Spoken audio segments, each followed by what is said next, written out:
So good evening all.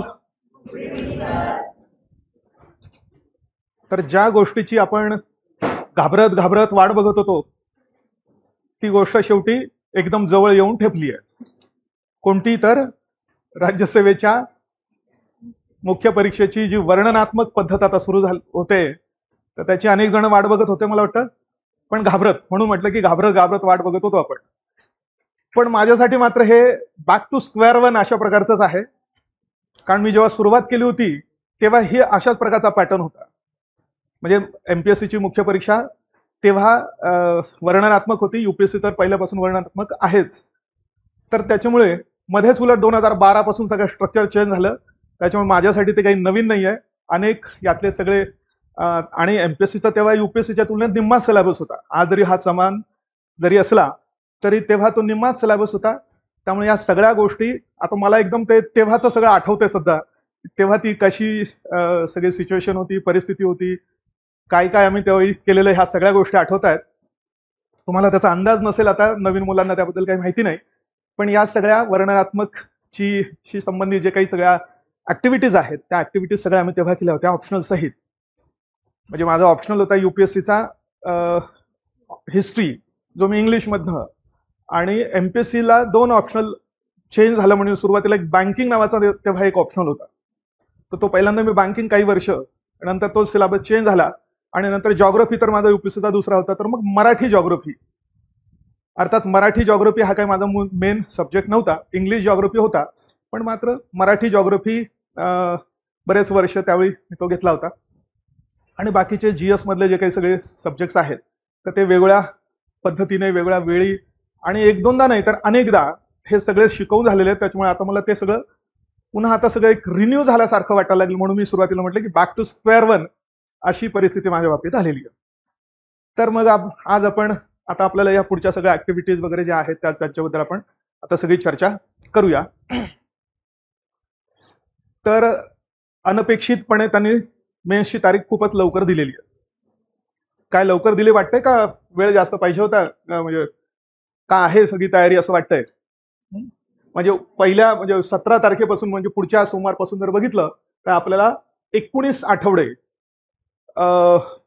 मध्ये प्रिपरेशनसाठी वेळ, आणि 19 आठवड्यामध्ये मात्र 19 महिन्यांचा अभ्यास करायचा आहे. 19 नाही म्हटलं तरी ऍटलीस्ट 10 महिन्यांचा करायचा असं म्हणायला काही हरकत नाही.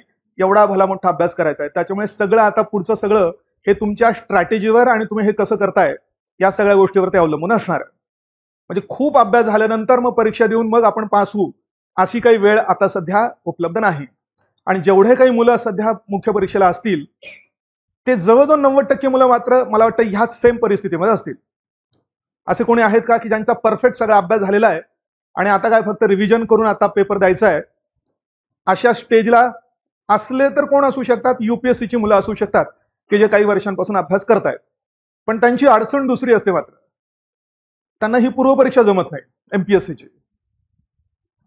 म्हणजे एमपीएससी फक्त अभ्यास करणाऱ्या मुलांनी जर युपीएससीचा प्रिलिम बघितलं त्यांचं डोकं गरगर करायला लागतं, आणि जर युपीएससीचा अभ्यास करणाऱ्या मुलांनी एमपीएससीचा पेपर बघितला तर त्यांच्या चेहऱ्यावर प्रचंड अशी शंका निर्माण होते. असे पण प्रश्न असू शकतात का म्हणून, की एकाच पेपरमध्ये एकूण काय ते आपल्या 2011च्या जनगणनेचे 5 प्रश्न, ते पण किती वर्ष झाले? आता जनगणना नवीन घेण्याची वेळ आलेली आहे, ती का घेतली नाही याच्याशी संबंधित गोष्टी असल्या पाहिजे. लोकसंख्येच्या बाबतीत एवढे प्रॉब्लेम क्रिएट झालेले आहेत आपले, आणि कधी नव्हे तेव्हा आपला तो रिप्लेसमेंट लेवलला आलेलो आहे आपण. बर्थ रेट भविष्यात कमी होण्याची शक्यता आहे, याच्याशी संबंधित काही पाहिजे का? ते पहिलं कोण आणि दुसरं कोण आणि कोणाचे किती पर्सेंटेज, असा प्रकारे याच्यामध्ये असतो. त्यामुळे तो पण एक मुद्दा गेलेला आहे की ते मुलं, त्यांची जी स्पर्धा असण्याची शक्यता आहे ती पण या ठिकाणी असेल याची शक्यता वाटत नाही. म्हणून म्हटलं की जे मुलं यावर्षी एमपीएससीच्या ह्या मुख्य परीक्षेला असतील त्यातले 90% तरी मुलं एक सेम लेवलला समान अभ्यास झालेले अशाच प्रकारची असण्याची शक्यता आहे. त्याच्यामुळे ह्या सगळ्या याच्यामध्ये ज्याचा थोडा चांगला अभ्यास झालेला आहे त्याला या ठिकाणी यश मिळेल. म्हणजे यावर्षीचा मेरिटही मला वाटतं एकदम लोएस्ट असण्याची शक्यता आहे, मेन्स जे काय असेल ते, आणि खूप भारी पेपर लिहिणाराच मुलगा पास होईल अशी काही शक्यता राहिलेली नाही. त्याच्यामुळे पहिल्यांदा तो तुमच्या डोक्यामध्ये हे कन्फर्म करा की तुमचा अभ्यास झालेला नाहीये म्हणून तुम्हाला या परीक्षेला यश मिळणार नाही असं इक्वेशन 1 to 1 निश्चितच यावर्षी लागू होणार नाही. त्यामुळे ह्या 4 महिन्याचा जेवढा वेळ आहे त्याचा पुरेपूर वापर करून आपल्याला ही परीक्षा देऊन आपल्याला यश साध्य करणं शक्य आहे. मी म्हणत नाही की तुमचा सगळा अभ्यास होईल त्याच्यामध्ये, पण तुम्हाला यशस्वी होणं मात्र शक्य आहे. त्यासाठी आवश्यक ती स्ट्रॅटेजी मात्र फक्त व्यवस्थित हे करावी लागणार आहे. नाही तर आपण क्रिकेट प्रमाणे वाक्य म्हणू शकतो ना, क्रिकेटला जसं आपण म्हणतो it is not over till it is over. जोपर्यंत संपलेली नसते मॅच शेवटच्या बॉलपर्यंत, तोपर्यंत मॅचचा निकाल काय लागेल तो माहिती नसतो. तसंच मग इथे पण आहे. जोपर्यंत तुमची परीक्षा ऍक्च्युली होईल आणि परीक्षा पण नाही, जोपर्यंत निकाल लागेल तोपर्यंत सुद्धा तुम्ही पास होणार का आणि अल्टिमेटली तुम्हाला कुठली पोस्ट मिळेल हे पण अनिश्चित असतं असंच दिसतं.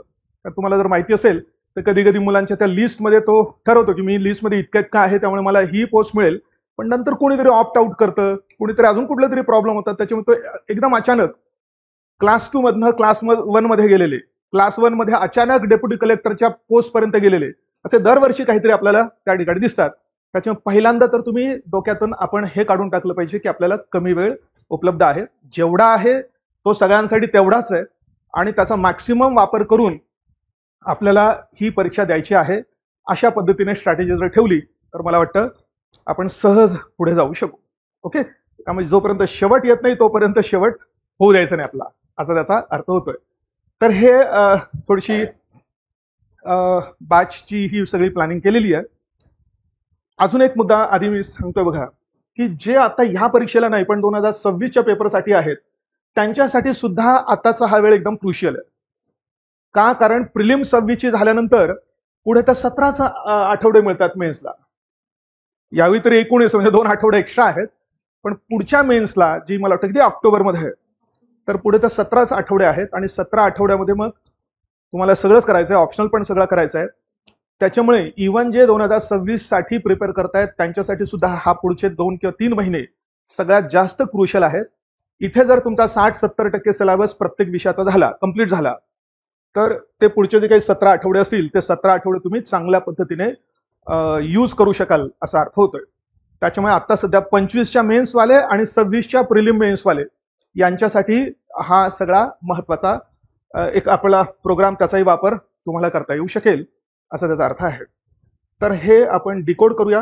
मला वाटतं माझ्या डोक्यात सुरुवातीला होतं की सगळा सिलेबस डिकोड करूया, पण तुमच्यापैकी असे कोणी आहेत का की ज्यांना सिलेबसच माहिती नाही अजून?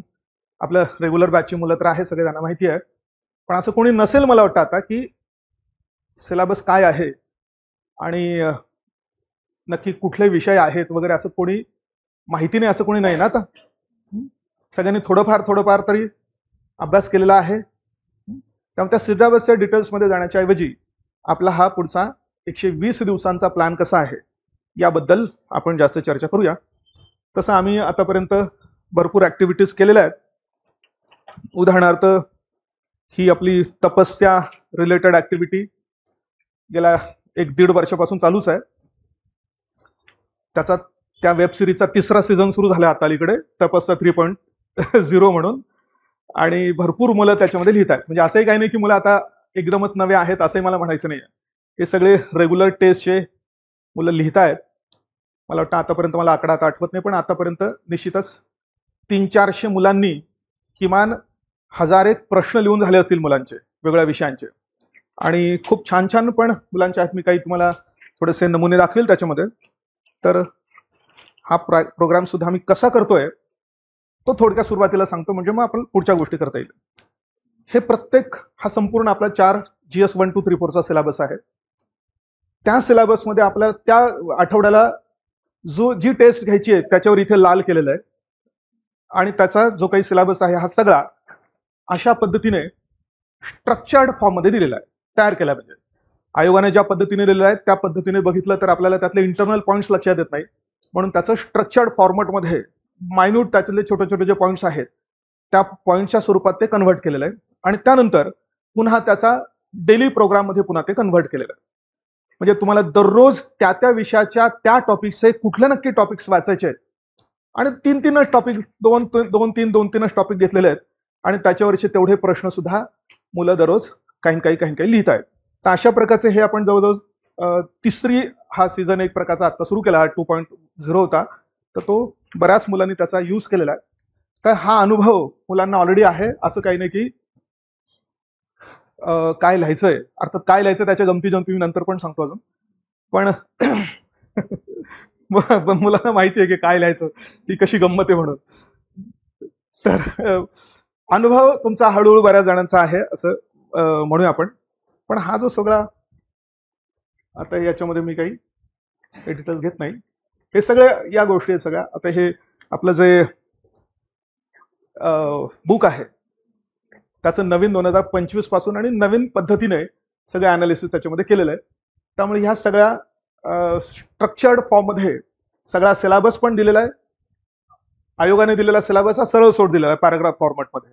पण प्रत्येकामध्ये जे काही इंटरनल पॉईंट्स आहेत ते इंटरनल पॉईंट्स असे ब्रेक करून मराठी आणि इंग्रजी अशा पद्धतीने दिलेले आहेत.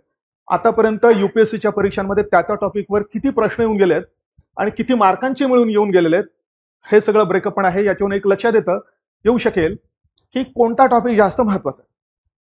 तर ह्या अशा पद्धतीने हे सगळे विषय झाल्यानंतर बेसिकली हा जो आपला प्रोग्राम आहे, हा प्रोग्राम पण मी आधी सांगून देतो तुम्हाला की अंदाजे 120 दिवसांचा हा टोटल प्रोग्राम आपण इन्क्लूड केलेला आहे याच्यामध्ये, की ज्याच्यात आपला उद्देश असेल की हा प्रोग्राम आणि ही टेस्ट सिरीज ही कशी इंटिग्रेट करता येऊ शकेल या दृष्टिकोनातून हा प्रोग्राम आम्ही एकदम क्लिअर कट आणि कट टू कट अशा प्रकारचा तयार केला. आवश्यकता आहे तुम्ही त्याच्यामध्ये किती बरोबर तुमचं इनपुट देऊ शकताय ते. तर एकही दिवसाचा ब्रेक न घेता शनिवार रविवार सहित सगळे हे पुढच्या सगळ्या गोष्टी याच्यामध्ये आपल्याला करायच्या. आणि आता सगळा सिलेबस कव्हर होणं याच्यामध्ये शक्य नाही आहे आणि तुम्ही तो करण्याचा प्रयत्नही करू नका. त्यामुळे स्ट्रॅटेजी आपली अशी असली पाहिजे की प्रत्येक विषयाचा जो काही एकदम कोर सिलेबस आहे हा कोर सिलेबस आयडेंटिफाय करून पहिल्यांदा त्याच्यावरच लक्ष देणे किंवा लक्ष कॉन्सन्ट्रेट करणे अशा पद्धतीने ही ऍक्टिव्हिटी करावं लागणार आहे. नाहीतर मी युजली म्हणतोच की तुम्ही कुठलाही विषय परफेक्ट लेवलपर्यंत जाऊन करू शकत नाही. आपली स्ट्रॅटेजी प्रिलिम असो, मेन्स असो, युपीएससी असो, एमपीएससी असो, कशी पाहिजे असते तर सगळ्या विषयांचा कोर सिलेबस पहिल्यांदा झाला पाहिजे, ज्याचा प्रत्येकाचा वेगळा आहे. समजा सगळ्या विषयांचा ऍव्हरेज एकदा कंप्लीट झाला की मग तुम्ही प्रत्येक विषयामध्ये बियॉन्ड ऍव्हरेज जाऊ शकता.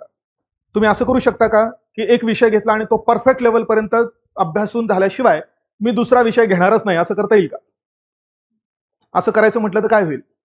तुम्ही इतिहास घेतला समजा आणि इतिहास परफेक्ट झाल्याशिवाय मी भूगोल घेणार नाही, इकॉनॉमिक्स परफेक्ट घेतल्याशिवाय मी काही दुसरं पॉलिटी घेणार नाही, असं करायचं म्हटलं तर काय होईल? एकच विषय परफेक्ट होईल, त्याचा भरपूर त्याच्यामध्ये वेळ गेलेला असेल आणि बाकीच्या विषयांकडे दुर्लक्ष झालेलं असेल. आणि कितीही विषय परफेक्ट झाला तरी सगळे प्रश्न आपल्या अभ्यासातूनच येतात याची काही गॅरंटी नसते.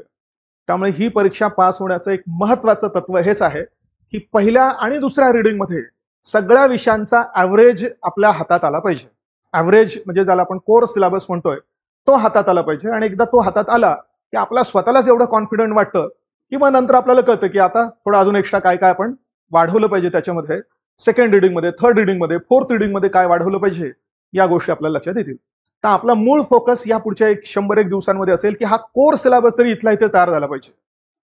आणि त्याचे 2 जे काही आपले हे असतील लेक्चर्स असतील दररोज, तर त्या 2 लेक्चर्समध्ये मिळून तुमचा ऍटलिस्ट 50-60% कोर सिलेबस वर्गात जर कंप्लीट झाला तर तुम्हाला उरलेली ऍक्टिव्हिटी बाकीच्या इतर विषयांसाठी आणि ऑप्शनलसाठी देता येणं शक्य होईल. सुरुवातीला एसेची एवढी चिंता करू नका, कारण एसे लिहिण्यासाठी जेवढा कंटेंट लागतो तो कंटेंट तुमचा जीएसच्या 4 पेपरचा अभ्यास झाल्याशिवाय डेव्हलपच होत नाही. आणि तुम्ही युपीएससीचे एसे बघितलं तर त्याच्यावर 2 पानं लिहिता येतील की नाही यापासून शंका वाटेल तुम्हाला सुरुवातीला. काही काहींना तर याला काय म्हणायचं या माणसाला विचारणाऱ्याला असं पण वाटेल. काही काहींचं त्याचं स्पष्टीकरण फक्त 2 ओळीच्या पलीकडे जाणार नाही असे होईल आणि लिहायचेत मात्र 10-10, 12-12 पानं. अर्थात आता एमपीएससीचे एसे असेच असतील की नाही याची गॅरंटी नाही. माझा स्वतःचा पर्सनल अनुभव माझा असा आहे की एमपीएससी ही 3 पायऱ्या खालीच असणार आहे युपीएससी पेक्षा, कारण प्रश्न काढणारी माणसं दिल्लीचे नसणार आहेत. आपले पुणे विद्यापीठातले, शिवाजी विद्यापीठातले, नागपूर विद्यापीठातले इथलेच कुठलं तरी हे माणसं असतील आणि त्यांना ज्या पद्धतीने प्रश्न काढण्याची सवय आहे तशाच पद्धतीने प्रश्न या ठिकाणी निघण्याची शक्यता आहे. हा, त्यांनी जर फार फार तर युपीएससीच्या ह्या प्रश्नांचा रेफरन्स घेतला तरच शक्य होईल की त्या क्वालिटीचे प्रश्न येतील. नाहीतर सोपे सोपे साधे साधे प्रश्न. म्हणजे थोडक्यात दारिद्र्य म्हणजे काय, दारिद्र्याची कारणे सांगा, त्याचे उपाय सांगा, असा युपीएससी कधी प्रश्न. बेरोजगारीचे प्रकार सांगा, बेरोजगारी घालवण्यासाठी सरकारने काय केलेलं आहे, किंवा आर्थिक वृद्धी आणि आर्थिक विकास याच्यातला फरक स्पष्ट करा, असे नॉर्मल प्रश्न जास्त असण्याची या ठिकाणी शक्यता आहे. त्याचा अंदाज घेऊन आपल्याला हा पोर्शन कंप्लीट करायची गरज असेल. त्यामुळे थोडासा फरक या दृष्टिकोनातूनही आपल्याला या ठिकाणी घ्यावा लागणार आहे. त्यामुळे तुलनेनं वॉट रिलेटेड प्रश्न असे जास्त असतील याच्यामध्ये. तर त्या लेवलवर आपण ऍटलिस्ट हा 50-60% सिलेबस तुमचा वर्गात आणि पुन्हा लिहिण्याच्या दृष्टिकोनातून, लिखित दृष्टिकोनातून तो कसा कंप्लीट होईल. मी एथिक्सचं सगळं वेगळं सांगेल. एथिक्स आपल्याला जे सोमवारच्या दिवशी 10चं माझं जे लेक्चर आहे त्याच्यामध्ये मी एथिक्स बद्दल तुमचं सगळं डिटेल सांगेल. कारण मला वाटतं एथिक्स बऱ्याच जणांना अजून कोणी अभ्यास फारसा केलेला नसेल. एथिक्स म्हणजे काय आणि माझ्या तर अजिबातच नाहीये, मी कसा अभ्यास करणार, असाही काहींचा प्रश्न असण्याची शक्यता आहे. आणि पुन्हा असं आहे की एथिक्सच्या बाबतीत पुस्तक वेगळं, प्रश्न वेगळे, लिहायचं वेगळंच आहे असं दिसेल तुम्हाला. म्हणजे तुम्ही पुस्तक वाचलं म्हणजे झालं पेपर, असाही प्रकार नाही. त्याच्यामुळे एथिक्सची बरीचशी जबाबदारी आपण आपल्या वर्गातल्या लेक्चर्सच्या आधारावर, कारण तो विषय नसून पेपर आहे असं आपल्याला गृहीत धरायचंय, त्या पेपरच्या दृष्टिकोनातून ते एथिक्स बद्दल आपण सोमवारच्या लेक्चरला जास्त डिटेल्समध्ये त्यावेळी आपण बघूया त्या दृष्टिकोनातून. तर हा अशा पद्धतीने हा सगळा प्रोग्राम आखलेला आहे, एकदम कट टू कट अशा प्रकारचा आहे. फक्त गरज काय आहे तर तुम्हाला त्याच्यात पूर्ण योगदान देणे ही गरज आहे. त्यामुळे पुढचे 3 किंवा 4 महिने पूर्णपणे बाकीच्या सगळे सोशल ऍक्टिव्हिटी तुमच्या बंद करून टाका आणि फक्त याच्यात जर तुम्ही पूर्ण 100% योगदान केलं तरच तुम्हाला ही फक्त मेन्स नाही, या मेन्सला जे असतील ते असणारच, पण पुढची ही जी म्हणतो मी ही नंतरची मेन्स 26ची, तर त्याचाही तुम्हाला फायदा तरच त्याचा होऊ शकणार आहे. अशा प्रकारची ऍक्टिव्हिटी. पण बहुतेक जणांचा एक प्रश्न असतो नेहमीचा की लिहायचं कसं, उत्तरात लिहायचं कसं. तर मला वाटतं आपण त्याच्यावर जास्त कॉन्सन्ट्रेट करूया की उत्तर लिहिणं म्हणजे नक्की काय. तर तुम्ही हा सगळा आपल्या पुस्तकामध्ये त्याचा लेख ऑलरेडी मी केलेला आहे, तुम्ही काहींनी वाचला पण असेल, पण वाचण्यापेक्षा ऐकणं जरा भारी वाटतं म्हणून आपण जरा तेच बघूया जरा थोडस. उत्तर कसं असावं, एथिक्सचा सगळा सिलेबस इथे. तर का उत्तराच्या बाबतीत 2 सगळ्यात महत्वाच्या गोष्टी, ते म्हणजे उत्तराचं कंटेंट आणि उत्तराचं प्रेझेंटेशन. तर ह्या 2 महत्वाच्या गोष्टी पण मी 4 मध्ये ते हे केलेलं आहे. 4 पॉइंट्स मध्ये आपण ह्या सगळ्यांचा गोष्टींचा अभ्यास बघूया. की एक म्हणजे प्रश्नाचं आकलन होणे ही पहिली महत्वाची गोष्ट. दुसरा पॉइंट काय तर उत्तराची रचना आणि उत्तराचा कंटेंट कसा असला पाहिजे याच्यावर आपला कंट्रोल असणे. तिसरं आपण ते उत्तर कसं सादरीकरण त्याचं कसं केलंय, प्रेझेंट कसं केलेलं आहे ते आपल्याला व्यवस्थित कळले. आणि त्याच्यापेक्षाही जास्त महत्वाचं ठरतं ते म्हणजे हे वेळेचं व्यवस्थापन. त्यामुळे सगळ्यात आधी मी तुम्हाला वेळेचं व्यवस्थापन याच्याशी संबंधित पॉईंट सांगतो. त्याला आपण म्हणतो ना रिव्हर्स इंजिनिअरिंग. त्या रिव्हर्स इंजिनिअरिंग प्रमाणे आपण पेपरसाठी आपल्याला किती प्रश्न लिहायचे आहेत आणि किती वेळ उपलब्ध आहे हा पॉइंट्स आपण बघूया.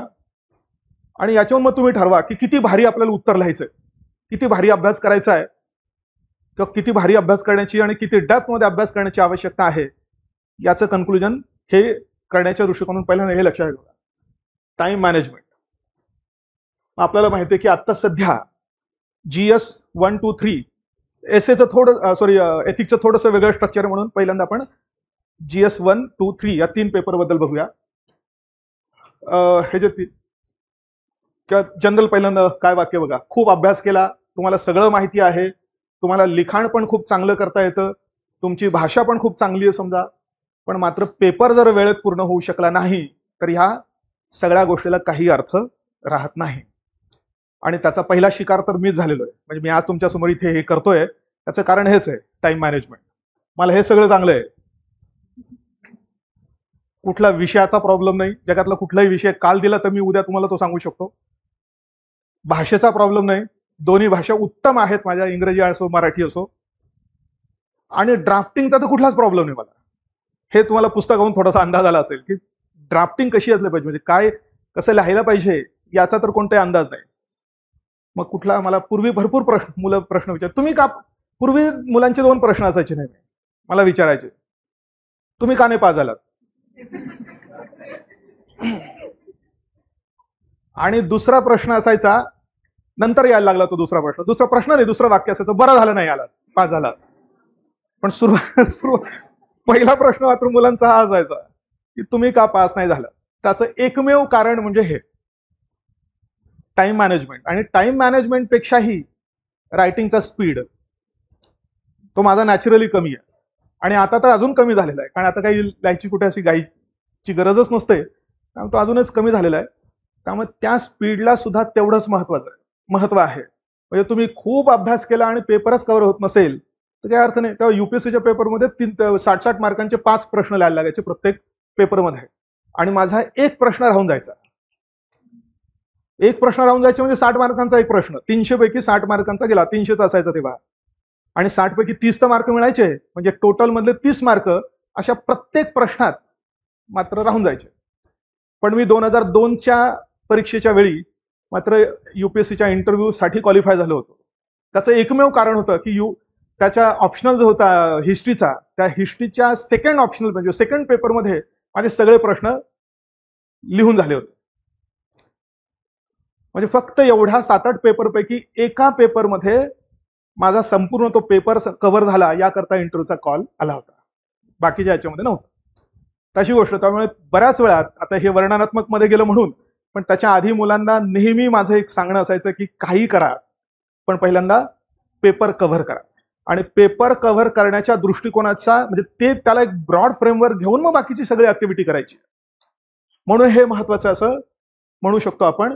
तर हा जो काही सध्या हे जरा फॉन्ट चेंज झालाय, पेपर 1, पेपर 2 आणि पेपर 3 यासाठी तुम्हाला 150 शब्दांमध्ये लिहायचे 10 प्रश्न, सगळ्यांना स्ट्रक्चर आतापर्यंत कळालेलंच आहे, आणि 250 शब्दांमध्ये लिहायचे 10 प्रश्न, असे टोटल किती, तर 150 याच्यासाठी तुम्हाला 1500 शब्द लिहायचे आहेत, आणि 250 याच्यामध्ये 2500 शब्द लिहायचे.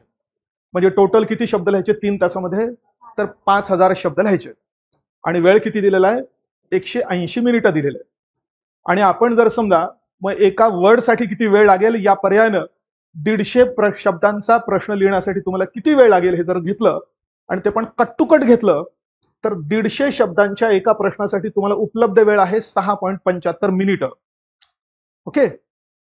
आणि 250 शब्दांच्या एका प्रश्नासाठी उपलब्ध वेळ आहे 11.25 मिनिटं. म्हणजे हा जो 150 शब्दांचा तुमचा प्रश्न असेल, ज्याच्यात तुम्हाला 2 पानं लिहायचे अंदाजे, 2च पानं दिलेले आहेत, तर 2 पानं लिहायचे आहेत. तुम्हाला वेळ किती आहे 6.75, तो पण एकदम कट टू कट घेतला मी. तुम्ही थोडंसं सोडून द्या, म्हणजे तसं बघितलं तर 6 मिनिटं आहे असं गृहीत धरा. मग 6 मिनिटात तुम्हाला हे 10 आणि त्या 11 मिनिटामध्ये ते 10 असे प्रश्न लिहायचे आहेत. आणि पुन्हा प्रश्न जे तुमचे नोनच असतील असं नाही, तुम्हाला माहितीच असतील असं नाही, किंवा एक प्रश्न कुठल्या वेगळ्या टॉपिकचा, दुसरा वेगळ्या टॉपिकचा, तिसरा वेगळ्या टॉपिकचा. म्हणजे एक लिहिल्यानंतर लगेच तुम्हाला state of the mind change करून दुसऱ्या टॉपिकमध्ये घुसायचंय, ते समजून घ्यायचंय, आणि तेवढ्या 6 मिनिटांमध्ये उत्तर लिहायचं पण आहे की नाही कौशल्य या ठिकाणी लागतं. त्यामुळे पहिल्यांदा तर हे लक्षात घ्या. आणि आता हे लक्षात घेतल्यानंतर हे आपण पण मुद्दा लक्षात घ्या की या 6 मिनिटात तुम्हाला एक्सलंट आन्सर लिहिण्याची क्षमता तुमच्याकडे असेल का. म्हणजे 6 मिनिटं उपलब्ध आहे, तुम्हाला एक्सलंट आन्सर लिहायचंय, तर ते तुम्हाला शक्य होईल का. एकच नाही लिहायचं ना, एवढे सगळे लिहायचे आहेत. याच्यावरून एक गोष्ट लक्षात घ्या की तुम्हाला एक्सलंट आन्सर लिहायचंच नाही, पहिली गोष्ट लक्षात घ्या. म्हणजे काहींना अभ्यास करताना उगीच चुकीने असं वाटतं की मला खूप भारी लिहिता आलं पाहिजे, आणि भारी लिहिता आल्याशिवाय मी काही पास होणार नाही असं लोकांच्या डोक्यात बसलेलं असतं. तर पहिल्यांदा हे लक्षात घ्या की तुमचा पेपर सर्वसाधारण असला तरी सुद्धा तुम्ही पास होण्याची शक्यता आहे. कारण कुणालाच तोच प्रश्न लिहिण्यासाठी जर तुम्हाला 15 मिनिटं दिले तर तुम्ही कदाचित भारी लिहू शकाल, माहिती आहे सगळं, असं गृहीत धरूया आपण. पण नाहीये, तुम्हाला 6च मिनिटं असेल, ते एवढं सगळं प्रेझेंटेशन पण चांगलं, सगळा कंटेंट पण भारी असं लिहिली घेण्याची शक्यता अजिबात तुमच्याकडून नाहीये. त्यामुळे कुणाला जर काही डाऊट असेल तर पहिल्यांदा हे लक्षात घ्या की खूप भारी लिहिलंय म्हणजे आपल्याला पास होण्याची शक्यता असं नाही. ऑन अन ॲव्हरेज लेवल पर्यंत विचारलेल्या प्रश्नाचे बहुतेक सगळे मुद्दे तुम्ही समजा त्या ठिकाणी लिहिलेले आहेत, तर अशा परिस्थितीतही तुम्हाला पास होणं शक्य आहे. आणि मी त्यावेळी तर खूप टॉपर्सचे पेपर्स आणि हे सगळे बघितलेत, आताही युपीएससीच्या वाल्यांचे बघतो पेपर, ते उत्तर बघितल्यानंतर मला वाटतच नाही की एक्सलंट लिहिलेलं असं. त्याच्यात हा पण मुद्दा पाहिजे, तो पण मुद्दा पाहिजे. तपासणाऱ्याला काय लागतं ना सांगायला, हे पण पाहिजे, ते पण पाहिजे. तपासणारे तुम्हाला 100 गोष्टी सांगतील, पण त्याच्यातल्या फक्त आपल्याला आवश्यक तेवढ्या सगळ्या गोष्टी त्याच्यात ऍड करणं आणि आलं पाहिजे, अशा प्रकारची गोष्ट आहे. हे सांगायचा मुद्दा हा आहे की सिंपल आहे प्रोसेस, फक्त ती परिपूर्ण केली पाहिजे. एकदम भारी लेवल पर्यंत जायला पाहिजे अशी आवश्यकता नाहीये.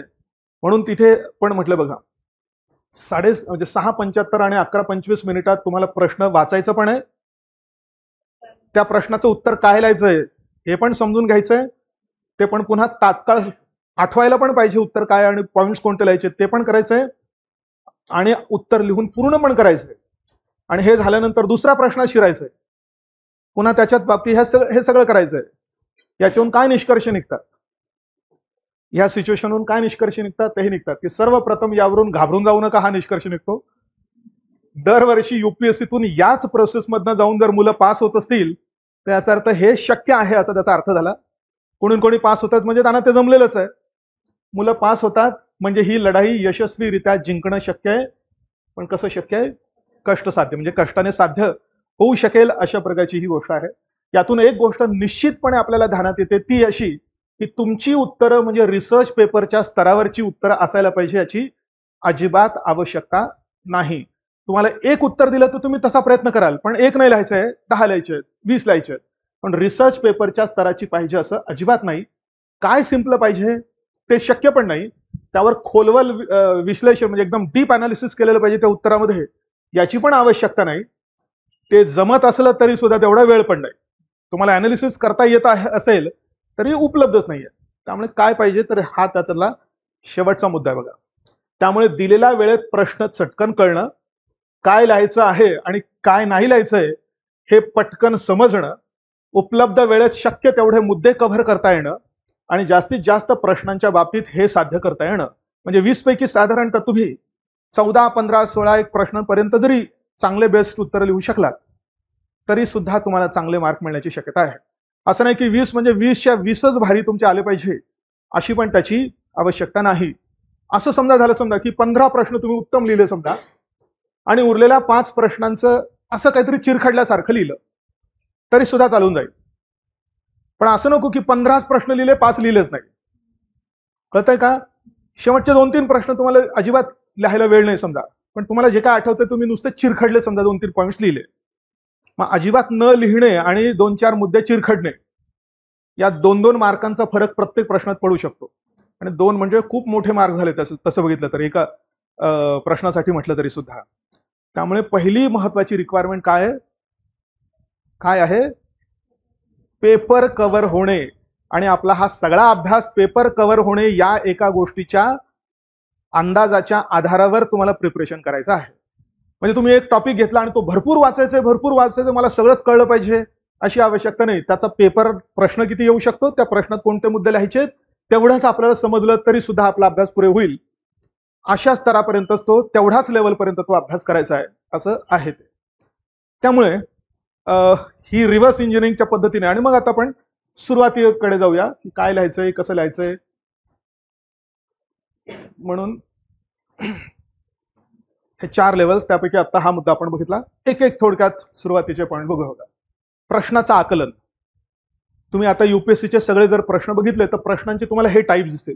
काही प्रश्न एका सिंगल वाक्याचा प्रश्न असतो, एक सिंगल स्टेटमेंट आहे आणि त्याला क्वेश्चन म्हणून करून टाकलेलं आहे. काही प्रश्न असे असतात की पहिल्यांदा एक मुख्य प्रश्न दिलेला असतो आणि त्याच्या जोडीला 1 किंवा 2 उपप्रश्न पुढे दिलेले असतात. म्हणजे टोटल तसे 3 पॉईंट झाले. एक पहिला प्रश्न, हा दुसरा प्रश्न आणि कदाचित तिसरा पण असू शकतो. कधी कधी असेही प्रश्न असतात की सुरुवातीला एक फक्त सेंटेन्स दिलेला आहे, कधी कधी सेंटेन्सला अवतरण केलेलं असू शकतं, म्हणजे कोट असू शकतो. एक तर just a single sentence or a quote. कधी कधी कोट भरपूर मोठा असतो आणि सगळ्यात शेवटचं छोटंसं वाक्य असतं प्रश्न म्हणून. इथे मग मुलांचं जास्त अजून फसगत होती की नक्की त्या कोट मधलं लिहायचंय का विचारलं पुढच्या प्रश्नाचं लिहायचंय. म्हणून असा पण एक प्रकारचा प्रश्न असू शकतो की सिंगल सेंटेन्स किंवा सिंगल कोट मध्ये दिलेलं एखादं मोठं कोट असेल किंवा स्टेटमेंट असेल आणि त्याला जोडून 1 किंवा 2 प्रश्न उपप्रश्न म्हणूया, असे पुढे असू शकतात. तर मी बऱ्याच उत्तर बघताना एक गोष्ट लक्षात आली की बऱ्याच मुलांना घाईमध्ये आपल्याला काय विचारलेलं आहे हेच कळत नाही. आणि अर्थात युपीएससी मध्ये असं होण्याची शक्यता जास्त असते. एमपीएससी मध्ये जर मी आधी म्हटल्याप्रमाणे तसे प्रश्न आले तर कदाचित एवढी गडबड व गोंधळ होण्याची शक्यता असणार नाही. पण एक महत्वाची गोष्ट आहे की काय विचारलेलं आहे हे चटकन समजणे. नाही तर मी गमतीने म्हणतो, मुलं काय विचारलेलं याकडे दुर्लक्ष करतात आणि आपल्याला त्याच्याबद्दल काय माहिती आहे ते लिहून येतात सगळं. म्हणजे काहीतरी दिसला, ओळखीचा एखादा प्रश्न दिसला, त्यांना ते समजत नाही काय लिहायला पाहिजे, काय होण्याची शक्यता असते, त्याबद्दल त्याला काय माहिती आहे विद्यार्थ्याला, तर ते लिहिलं जाण्याची शक्यता त्याच्यामध्ये असते. त्यामुळे ही फार महत्वाची गोष्ट आहे. हे ऐकून समजणारी गोष्ट नाही. आपण पुढे काही प्रश्नांचे नमुने बघूया, म्हणजे तुम्हाला काय लिहायचं ते कळेल. किंवा मला एक प्रश्न आठवला, गुप्त काळाबद्दलचा प्रश्न होता. गुप्त काळात जी न्यूमिझमॅटिक्स म्हणजे नाण्यांची जी काही कला आपण म्हणतो, ज्या उच्च स्तरापर्यंत ती कला पोहोचली तो उच्च स्तर पुढील काळात मेंटेन होऊ शकला नाही, अशा प्रकारचा काहीतरी प्रश्न होता. आता इथे जर हा प्रश्न समजला नाही तर काय लिहिलं जाण्याची शक्यता आहे? गुप्त काळात ती नाण्यांची कला किती उच्च स्तरावर पोहोचली याच्यावरच कॉन्सन्ट्रेट केलं जाण्याची शक्यता आहे. पण प्रश्न तसा नाहीये. प्रश्न काय म्हटलंय, तो जो काही हाय लेवल पोहोचलेली होती ती पुढच्या म्हणजे पोस्ट गुप्त पिरियडमध्ये मेंटेन होऊ शकली नाही. तर लिहायचं काय, ते पोस्ट गुप्त पिरियडमध्ये का मेंटेन होऊ शकली नाही याची कारणं लिहायची. आलं लक्षात? हे नाही लिहायचंय की गुप्त काळात ती एवढ्या भारी लेवलपर्यंत का पोहोचली. त्याचं थोडंसं लिहाल तुम्ही की ती या कारणामुळे किंवा अशा अशा लेवलपर्यंत ती पोहोचली, त्याची 2-4 उदाहरणं समजा तुम्ही द्याल. पण नंतर मात्र त्याच्यात घसरण का झाली, म्हणजे हर्षवर्धनाच्या काळात म्हणूया की एकंदरीत गुप्त काळानंतर आणि मध्ययुगीन काळ सुरू होण्याच्या आधी ते जी काही 500 वर्ष येतात, त्या 500 वर्षांच्या कालावधीमध्ये ती काय असं झालं त्याच्यावर तुम्हाला लिहिणं गरजेचं होतं. त्यामुळे ह्या प्रश्नांच्या आकलनानुसार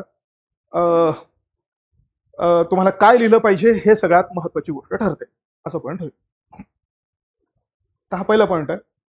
उत्तराची रचना कशी असली पाहिजे ते काही एकदम कॉमन गोष्ट आहे. कोणी सांगतंय आजकाल अलीकडे की उत्तरात सुरुवातीला इंट्रोडक्शन पाहिजे, मेन बॉडी पाहिजे आणि कन्क्लुजन पाहिजे. बरोबर आहे. ज्याने कधी 2 पानं लिहून बघितले नाही ते पण लोक सांगायला लागले आता. सोपं नाही सांगायला एकदम. त्यांना बसवलं पाहिजे. मला वाटतं सगळ्या लोकांना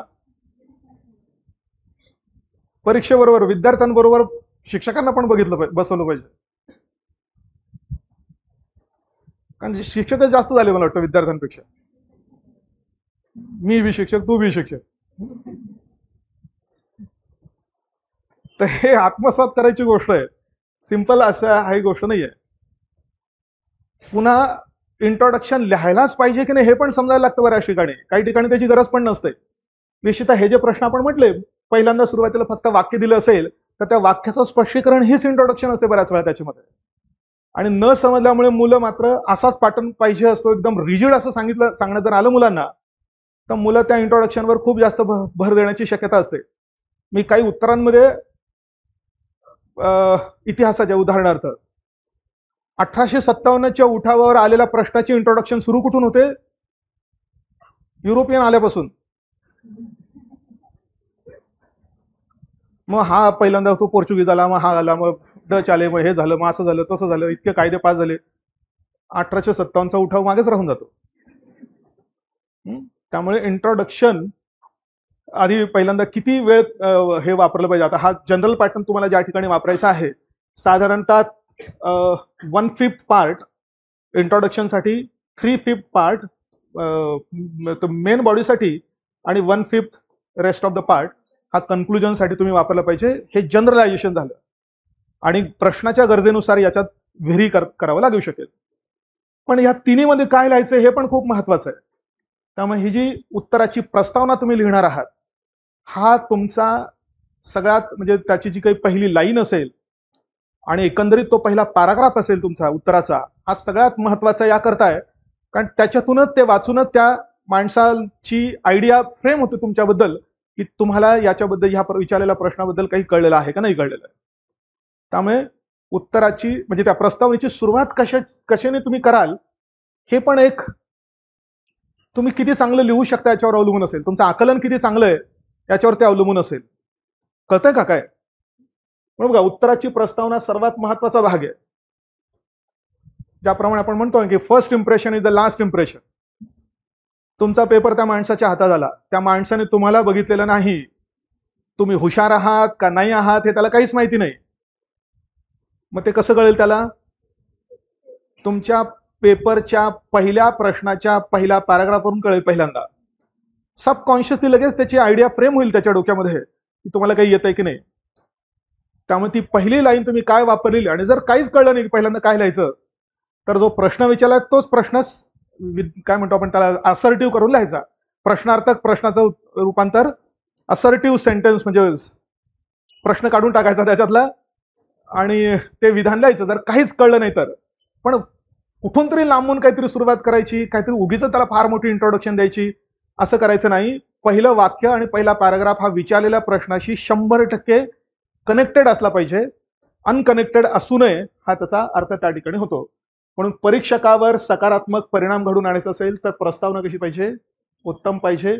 कारण तुमच्या उत्तराची पहिली ओळ, तुमच्या उत्तराचा पहिला परिच्छेद पॅराग्राफ हा नकळत सबकॉन्शियसली तपासणाऱ्या माणसाच्या माइंडवर एक प्रभाव करत असतो की तुम्ही किती मेरिट असेल तुमच्या पुढच्या उत्तरामध्ये.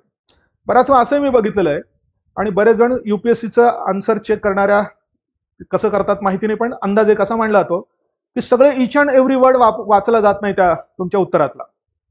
आणि जनरली लोक काय करतात की पहिल्यांदा इंट्रोडक्शन वाचतात, त्यांना जर ती चांगली वाटली तर लगेच शेवटी काय लिहिलेलं त्या प्रश्नाच्या म्हणजे कन्क्लुजन ते वाचतात. ते पण चांगलं वाटलं तर मध्ये जे काही बॉडी लिहिली असेल त्याच्यावर नुसता असा कर्सरी लूक टाकतात की हा हे पॉईंट्स 4 दिसत आहेत, 5 दिसत आहेत असं टाकतात आणि उत्तराचं म्हणजे त्याचे मार्क्स देऊन टाकतात. म्हणजे आपल्याला जे काही वाटतंय की तुमच्या उत्तरातला इच अँड एव्हरी वर्ड वाचला जात असेल असं होण्याची शक्यता नाही. कारण पेपर चेक करणं हे एक लॉंग टर्म अशा प्रकारची ऍक्टिव्हिटी असते आणि खूप रिस्पॉन्सिबिलिटीची गोष्ट असते ती, त्याच्यामुळे असं होऊ शकतं. त्यामुळे ही महत्वाची गोष्ट ठरते की पहिल्यांदा इंट्रोडक्शन तुमची उत्तमच असली पाहिजे. 150 शब्दांसाठी साधारणतः 25 ते 30 शब्दांची आणि 250 शब्दांसाठी साधारणतः 50 शब्दांची इंट्रोडक्शन असली पाहिजे, जर हाच फ्रेमवर्क तुम्ही वापरणार असाल तर. सुरुवात कशी करायची म्हणताना मग तुम्ही प्रश्नाच्या एखाद्या डेफिनेशन पासून करू शकतात. एक पॉइंट डेफिनेशन बद्दल सांगतो बघा. या संपूर्ण सगळे पेपर्स आहेत GS 1 2 3 4 याच्यातल्या बऱ्याचशा प्रश्नांच्या उत्तरांची सुरुवात ही विचारलेल्या प्रश्नाच्या डेफिनेशन वरून करावी लागते. त्यामुळे काही रेडीमेड डेफिनेशन तुमच्या पाठ पाहिजे असतात. तसं एकदम सोपं उदाहरण सांगितलं, दारिद्र्याचा प्रश्न आहे, लगेच तुम्ही दारिद्र्याची व्याख्यापासून सुरुवात करणार जी सगळ्यांनाच पाठ आहे, बाकीच्या टॉपिकची नसते फक्त पाठ. लगेच आपण लिहितो ना की अन्न, वस्त्र, निवारा, शिक्षण, आरोग्य या किमान गरजा न भागवण्याची स्थिती किंवा भागवता न येण्याची स्थिती त्याला दारिद्र्य म्हणतो. मग अशा प्रकारच्या असंख्य डेफिनेशन तुम्हाला पाठ करावं लागणार आहे. त्यामुळे प्रत्येकाची एक कुठेही वापरता येऊ शकेल अशा प्रकारची डेफिनेशन करायची. एथिक्समध्ये तर याचा जास्त वापर करायचा. कॉन्स्टिट्युशनल काय मोरालिटी लिहायचं, घटनात्मक नैतिकता लिहायची. तुमची एक अशी डेफिनेशन असली पाहिजे की तुम्ही तात्काळ ती लिहिता आली पाहिजे. आणि वेळ नाहीये तुम्हाला आठवायला वेळ दिला तर तुम्ही बरोबर लिहालच. ते अभ्यास झाल्यानंतर लिहिणं शक्यच होतं, पण वेळ नाही हाच तर मोठा मुद्दा आहे. त्यामुळे बऱ्याचशा महत्वाचे जे काही टर्म्स येतील त्या टर्म्सची एक सिंगल वाक्यात किंवा 1-2 वाक्यामध्ये डेफिनेशन लिहिता आली पाहिजे. हे पहिलं कौशल्य आहे, पहिली महत्वाची गरज आहे. बरोबर आहे? कळतं का? समजा तुम्हाला नीती आयोगाबद्दल प्रश्न लिहायचा आहे, काय इंट्रोडक्शन कराल तुम्ही? मग प्लॅनिंग कमिशनची स्थापना 1952 साली झाली होती, मग मोदींनी बंद करून टाकलं, मग आलं, असं लिहाल का? नाही. केव्हा स्थापन झाली वाक्य करा लगेच. नीती आयोगाच्या स्थापनेविषयी इंट्रोडक्शन तुम्हाला लिहायची आहे. 1 जानेवारी 2015 रोजी पूर्वीच्या नियोजन मंडळाच्या जागी तत्कालीन सरकारने नीती आयोग नावाच्या संस्थेची स्थापना केली. सिंपल इंट्रोडक्शन, काहीतरी भारी आणि एकदम गहन असं काही नाही. अशा साध्या साध्या इंट्रोडक्शन्स, मग त्याच्यामध्ये एक तर डेफिनेशन पासून सुरू करू शकता तुम्ही, नाहीतर एखादं उदाहरण देऊन सुरू करू शकता. समजा देशाच्या याच्याबद्दल काय म्हणतो आपण असमानतेबद्दल प्रश्न असेल तर एखादा रिपोर्ट, त्या रिपोर्टमध्ये असमानतेचं जे काही सांगितलेलं असं सेंटेन्स ते लिहू शकता. ऑक्सफॅम रिपोर्टनुसार, फॉर एक्झाम्पल, ऑक्सफॅम रिपोर्टनुसार देशाच्या इतक्या टक्के लोकांच्या हातात एवढी संपत्ती आहे. रेग्युलरली येतात ना हे रिपोर्ट्स, आपण बघतो.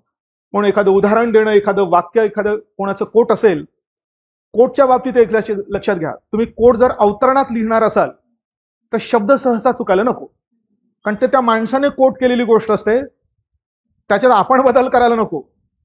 म्हणून जर अवतरणात लिहायचं असेल तर जसं आलं पाहिजे, आणि जसं लक्षात नसेल तर या माणसाने म्हटल्यानुसार मग तुम्ही तुमच्या वाक्यामध्ये, शब्दामध्ये लिहू शकता. मग फरक पडला तरी सुद्धा चालून जाऊ शकतं. महात्मा गांधींच्या मतानुसार कॉमा करायचा आणि आपल्या पद्धतीने त्या सेंटेन्समध्ये बदल आपल्याला करता येऊ शकतो. म्हणून अवतरण करायचं असेल तर it should be as correct as possible. म्हणून प्रसिद्ध वाक्य करू शकता, महत्वाची आकडेवारी देऊ शकता. आकडेवारी मात्र शासकीयच असली पाहिजे, कुठली प्रायव्हेट किंवा आपली स्वतःची नसावी. पण आता एवढे सगळे आकडे कुठे पाठवणार आहेत? त्यालाही उपाय आहे. तुम्ही सुमारे असा शब्द लिहिला तर जवळचा आकडा लिहिला तर तो काही अयोग्य ठरणार नाही. त्यामुळे मोठा आकडा एकदम शेवटच्या याच्यापर्यंत असला पाहिजे असं काही नाही. जवळपासचा आकडा सुद्धा चालून जाऊ शकतो, फक्त तो खूप दूरचा नसावा. एखाद्या अहवालाचा निष्कर्ष समजा तुम्हाला लिहायचा आहे, एखाद्या संघटनेनं दिलेली माहिती असेल, समजा देशातल्या भ्रष्टाचाराबद्दल लिहायचं असेल आणि मग तुम्ही कोट केलं समजा की युकेच्या ट्रान्सपरन्सी इंटरनॅशनलच्या माहितीनुसार किंवा त्यांनी दिलेल्या अहवालानुसार कॉमा करून आपण त्याची सुरुवात करू शकतो. अशा पद्धतीने केली तर ही इंट्रोडक्शन आपली समर्पक होऊ शकते. त्यामुळे इंट्रोडक्शनवर पण तेवढाच वर्क केलं पाहिजे. मेन बॉडी महत्वाचा आहे त्या ठिकाणी, पण वर्क केलं पाहिजे. आणि काही काही मुलांचं त्याच्यावर जास्त भर असतो. उलट की आपल्याला इंट्रोडक्शन कशी चांगली तयार करता येईल.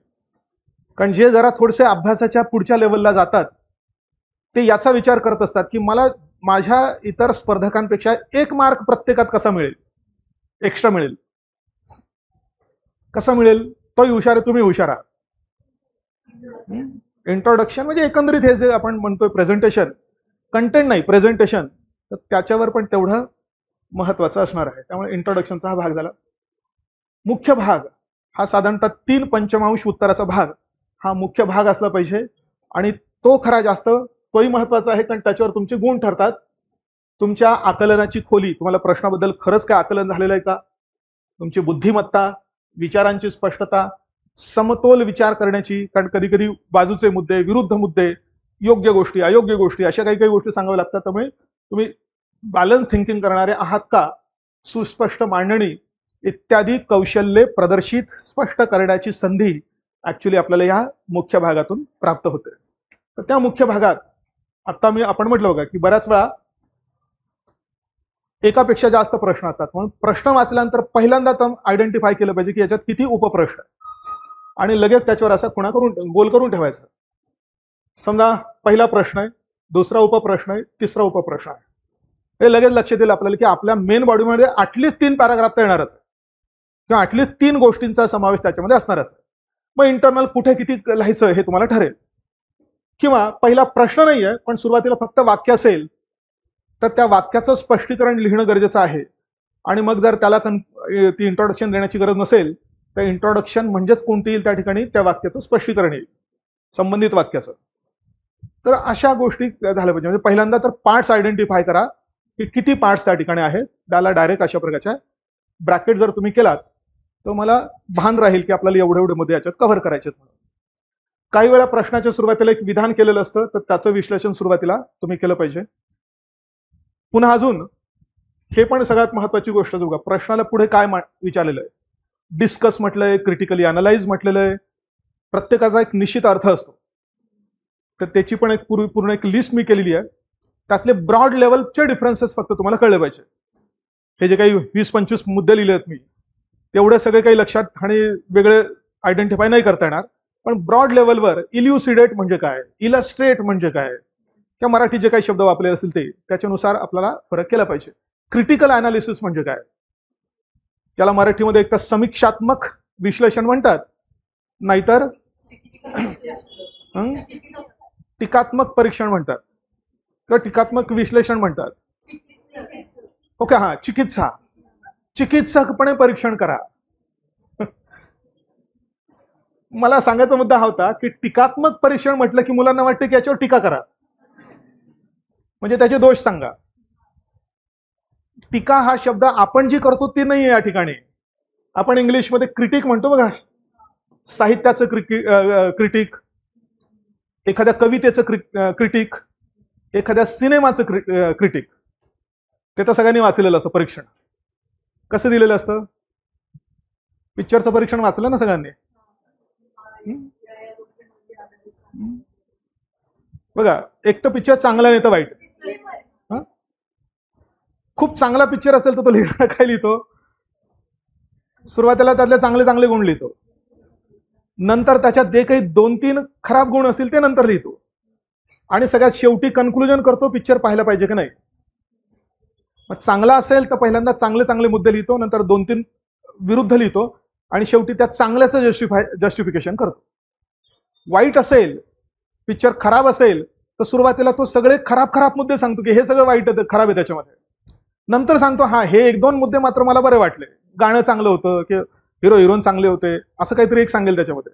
आणि सगळ्यात शेवटी कन्क्लुजन करताना काय कन्क्लुजन काढेल? मोठा काय पॉईंट होता त्याच्यात, खराब होता पिक्चर, तो सांगेल की तुम्ही नाही पाहिलं तरी चालेल म्हणून. असंच परीक्षण असतं. याला टीका म्हणतात. त्यामुळे टीका म्हणजे फक्त एखाद्या गोष्टीच्या विरुद्ध मुद्दे लिहिणे असं नाही, तर दोन्ही गोष्टी त्याच्यामध्ये लिहिले पाहिजे असतात. फक्त दोन्ही गोष्टी लिहिताना आधी पॉझिटिव्ह लिहायचं का निगेटिव्ह लिहायचं, हे त्या प्रश्नाचं जे काही विधान दिलेलं असतं त्या विधानाला एक तर पॉझिटिव्ह टोन असतो, नाही तर निगेटिव्ह टोन असतो. पॉझिटिव्ह टोन असला तर आधी पहिल्यांदा पॉझिटिव्ह लिहायचं, 2-3 निगेटिव्ह मुद्दे लिहायचे आणि पॉझिटिव्हचं जस्टिफिकेशन, समर्थन करायचं. निगेटिव्ह टोन असेल उत्तराचा, त्या विधानाचा किंवा प्रश्नाचा, तर आधी निगेटिव्ह गोष्टी, मग नंतर 2-3 पॉझिटिव्ह गोष्टी, आणि जस्टिफिकेशन करताना मात्र त्याचं निगेटिव्ह गोष्टीचं जस्टिफिकेशन. हे जेव्हा येतं तेव्हा मग तुमचा कंटेंट थोडासा वीक झाला तरी चालतो, पण तुम्ही बरोबर पद्धतीने गेलेला आहात याला जास्त महत्व त्या ठिकाणी प्राप्त होतं. त्यामुळे हे जे काही डिरेक्टिव्ह दिलेले आहेत, प्रश्नाला वापरलेल्या ज्या आज्ञा, निर्देशके, त्या इंग्लिशमध्ये आपण एक तर कमांड्स म्हणतो, नाही तर डिरेक्टिव्ह म्हणतो, तर त्याच्या अनुषंगानेच उत्तर लिहिलं गेलं पाहिजे. म्हणजे बिटिंग अराउंड द बुश असं नाही होणार. मग त्याच्यामध्ये मूल्यमापन करा, अधोरेखित करा, कोणी टीकात्मक मूल्यमापन, विश्लेषण, काही काही विशद करा. आता विशद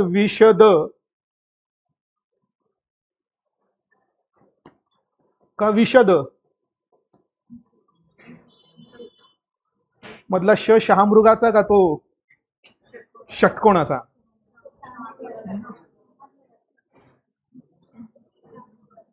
कोणता? विशद करा म्हणजे सांगा थोडक्यात, पहिला का दुसरा? शहामृगाचा ना, याचा अर्थ तो विष द्या. तर मुलं लिहिताना विषद शब्द वापरतात. कुठे कंटेंटमध्ये लिहायचं असेल तर याने विषद केल्यानुसार, म्हणजे याने विष दिल्यानुसार असे होईल. उत्तराची भाषा कशी असावी? साधं लक्षात घ्या, एकदम ती पुस्तकी पण नसावी आणि एकदम बोली भाषा पण नसावी, मधल्या लेवलची पाहिजे. भाषा चांगली पाहिजे हे गृहीत धरा. मी त्याचे पण नमुने आहेत, मला मागच्या वर्षीचा नमुना सांगतो जस्ट आठवला म्हणून. प्रश्न होता सम्राट अशोकाबद्दल, आणि सम्राट अशोकाने बुद्ध धर्म स्वीकारण्याच्या परिस्थितीशी संबंधित काहीतरी प्रश्न होता. म्हणजे बघा, त्या उत्तराचा माझ्यावर इम्पॅक्ट इतका झालाय की आधी मला आठवतं. त्याने उत्तरामध्ये लिहिताना एकदम बोली भाषेमध्ये लिहिलं होतं वाक्य, आणि असे आता मला एक्झॅक्टली लक्षात नाही, पण अशा प्रकारच्या गोष्टी होत्या की सम्राट अशोक ओरिसाला गेलता, काय होतं पुढे, तिकडे त्याने ओरिसाच्या राजाशी लढाई केलती. कारण त्याला माहिती ना, इतिहासाचा प्रश्न लिहायचा म्हणजे भूतकाळात लिहिलं पाहिजे. मग आलतान गेलता, मग तिथे खूप माणसांना मारलं त्याने, म्हणजे मारामारी केली, युद्ध पण शब्द वापरला, मारामारी असा शब्द होता. मग तिथे मोठी मारामारी झाली, अनेक लोकांना मारलं, मग त्याला वाईट वाटलं, म्हणून त्याने बुद्ध धर्माचा स्वीकार केला, अशा स्वरूपाचं होतं. पण हे आलतान गेलता मला चांगलं आठवतं. ते इतकी बोली भाषा असूनही त्या ठिकाणी आपण जसं कॉमन लाईफमध्ये बोलतोय तसं येऊ नये. साधं लक्षात घ्यावं, आपलं वर्तमानपत्राचं जे एडिटोरियल असतं त्या एडिटोरियलमध्ये जी भाषा वापरलेली असते तशापर्यंत रीच होण्याचा प्रयत्न आपण करायचा आहे. पुन्हा एडिटोरियल कोणतं, लोकसत्ताचं वापरू नका, ती जास्त हायर लँग्वेज असते लोकसत्ताची. लोकसत्ताचे जे आहेत संपादक, त्यांचे भाषणं, त्यांचे लेख वगैरे तुम्ही वाचले असतील, ते खूप हायर लेवलचे मराठीतले शब्द पण वापरतात. पण समजा लोकमत तुम्ही घेतला, सकाळ घेतला, तर यांची जी संपादकीय भाषा आहे अशा लेवलपर्यंत तुम्ही लिहू शकला, ती पण त्याच्याही थोडीशी 1-2-3 पायऱ्या खालीच लिहू शकला, तरी सुद्धा तुमच्या उत्तराची क्वालिटी चांगली आहे असं म्हणायला काही हरकत नाही. ऍटलिस्ट काय टाळायचंय, बोली भाषा टाळायची, आलतान गेलता नाही लिहायचं. म्हणून मी म्हटलं का, वर्तमानपत्राच्या संपादकीयमध्ये जशी भाषा आहे त्या लेवलची भाषा असावी, भाषा साधी असावी, उगीच अति अलंकारिक शब्द त्या ठिकाणी वापरू नये. कारण आपला पेपर लक्षात घ्या जीएस आहे, साहित्याचं नाही आहे. हे अभ्यास करताना हे विसरूनच होतो आपण. पेपरचं नाव आहे जनरल स्टडीज, स्पेसिफिक नाही. त्यामुळे सोपं साधंच लिहायचंय तुम्हाला. तिथे फक्त विचारायला गोष्टी लिहायच्या आहेत, पण सोप्या साध्या पद्धतीने लिहायच्या आहेत. वाक्य जर खूप मोठी जमत नसतील, चुका होत असतील, तर वाक्य छोटी असावी, एका वाक्यात एकच संकल्पना सांगितलेली असावी. इंग्लिशमध्ये लिहिण्यासाठी उगीच कॉम्प्लिकेशन करण्यासाठी क्लॉजेस एकात दुसरा तिसरं करून कॉम्प्लिकेशन करायला नको. अनावश्यक जोड वाक्य त्यामुळे टाळली पाहिजे. व्याकरणाची काळजी घेतली पाहिजे. ऍटलिस्ट एक तर गोष्ट करा, शब्दांचं वचन, शब्दांचं लिंग यात तरी गल्लत करू नका. म्हणजे महात्मा गांधी गेली होती असं नको. ते आपला बाबा नाही का, त्यांच्या कोणते ते अनिरुद्धाचार्य, त्यांचा तो एक मीम बराच प्रसिद्ध आहे.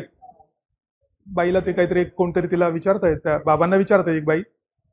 बाबा म्हणतात तुम्ही कुठून आला, ती काहीतरी सांगते बिहार का यूपी मधलं कुठलं गाव. हा मैं यहाँ से आया हूं. बाबा म्हणतात आया हूं या आई हूं. हा मग ती करेक्ट करते, हा आई हूं.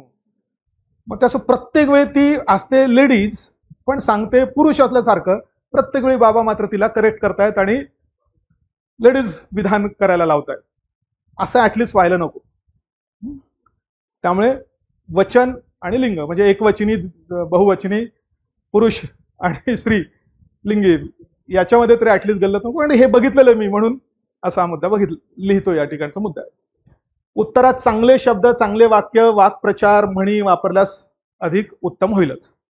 आणि त्यामुळे आतापासूनच सुरुवात करायची की कुठेही लिखाण म्हणजे कुठेही वाचन करत असताना चांगलं वाक्य दिसलं तर जसं आपल्या याच्यामध्ये लिहून ठेवायचं.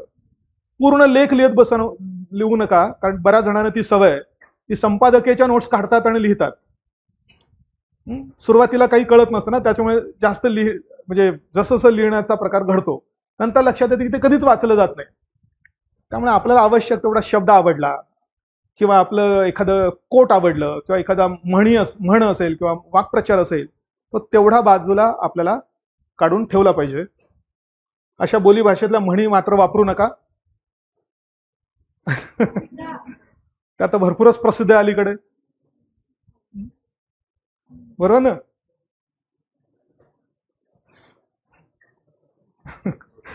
मला काय आठवले पण आता इथे सांगण्यासारखे नाही आहेत.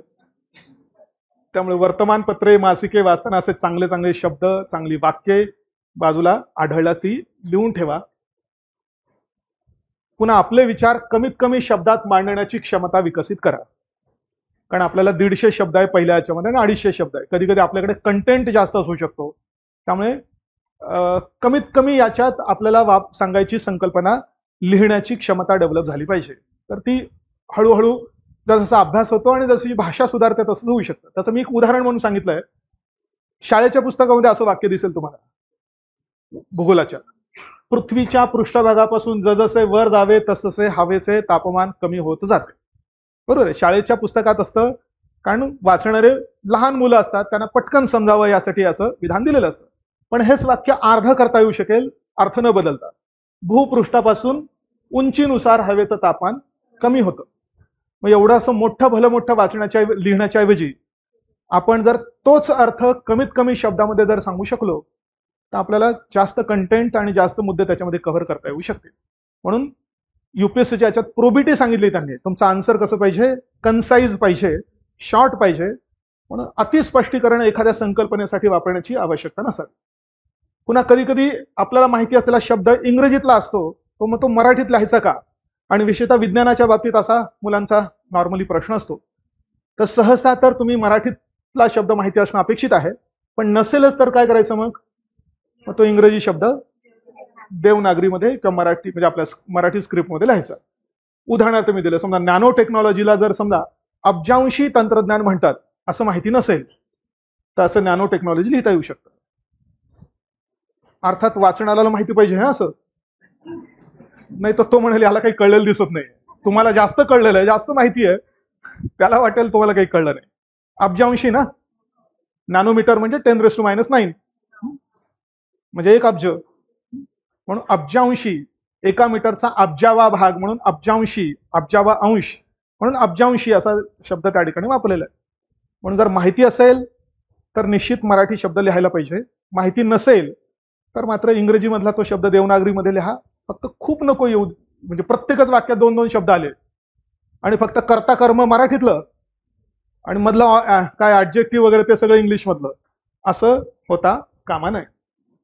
उत्तराचा मुख्य भाग समृद्ध करण्यासाठी मग पुन्हा तेच, उत्तरामध्ये उदाहरणं, प्रसिद्ध व्यक्तीचे वाक्य, महत्वाची आकडेवारी, प्रसिद्ध संस्था वगैरे सगळ्या गोष्टी आल्या. पण कधी कधी काय लिहायचं हे कळत नाही, म्हणून हा क्रायटेरिया तुम्हाला लावता येईल बघा. उत्तरात क्रायटेरिया कसं लावायचा, तर मग असं लिहू शकता की एखाद्या विचारलेल्या गोष्टीच्या बाजूचे आणि विरुद्धचे मुद्दे लिहायचे. अचानक कळलं नाही समजा तुम्हाला की नक्की स्ट्रक्चर कसं करायचं, मग हे स्ट्रक्चर करण्याच्या दृष्टिकोनातून हे असा क्रायटेरिया लावायचा. हा चला मग आपण बाजूचे आणि विरुद्धचे मुद्दे अशा पद्धतीने लिहूया, किंवा कधी कधी सकारात्मक मुद्दे, नकारात्मक मुद्दे अशा पद्धतीने लिहिता येतील, किंवा फायदे आणि तोटे असं विभाजन करून असं लिहिता येऊ शकेल. किंवा एखाद्या गोष्टीच्या बाबतीत संधी किती आहे, पण संधी असले तरी त्या संधी प्राप्त करण्याच्या प्रोसेसमध्ये आव्हानं किती येत आहेत, ती आव्हानं कोणती आहेत, तर तशा पद्धतीने लिहिता येतील. नाहीच काही जमलं तर त्याला हा निकष लावून बघायचा आपल्या विचारलेल्या प्रश्नाला, की याच्यात काही आर्थिक दृष्टीने वेगळं काढता येईल का, सामाजिक दृष्टीने काही वेगळं काढता येईल का, राजकीय किंवा पर्यावरणीय, तंत्रज्ञान विषयक असे वेगवेगळे निकष त्याला लावता येईल का, असे करता येईल. जनरली हे मुद्दे एसेसाठी जास्त गरजेचे ठरतात. आणि एवढा मोठे एसे लिहायचा असतो, त्याला स्ट्रक्चर द्यायचं असेल तर क्रायटेरिया काय लावायचा आपल्याला, तर मग असे क्रायटेरिया लावू शकतो आपण त्याच्यात. त्याच्या बाबतीत हे वेगळे अँगल्स त्याला जोडून मग आपण त्या उत्तराची किंवा त्या एसेची आपण स्ट्रक्चरिंग करू शकतो. असा हा मुद्दा झाला. शब्द मर्यादा आधी आपण तर सांगितलेलं आहे. हा पण मुलांचा बऱ्याच वेळा काही प्रश्न असतो की जी काही जागा दिलेली असते तेवढी सगळी भरली पाहिजे. 150 शब्दांसाठी 2 पानं दिलेले आहेत, 250 शब्दांसाठी 3 पानं दिलेले आहेत युपीएससी मध्ये, आणि एमपीएससीतही तोच पॅटर्न असण्याची शक्यता आहे. पण आता जो फॉरेस्टचा मेन्सचा पेपर झाला त्याच्यामध्ये त्यांनी रेषा असलेले पानं दिलेली होती, रूल्ड पेजेस होते.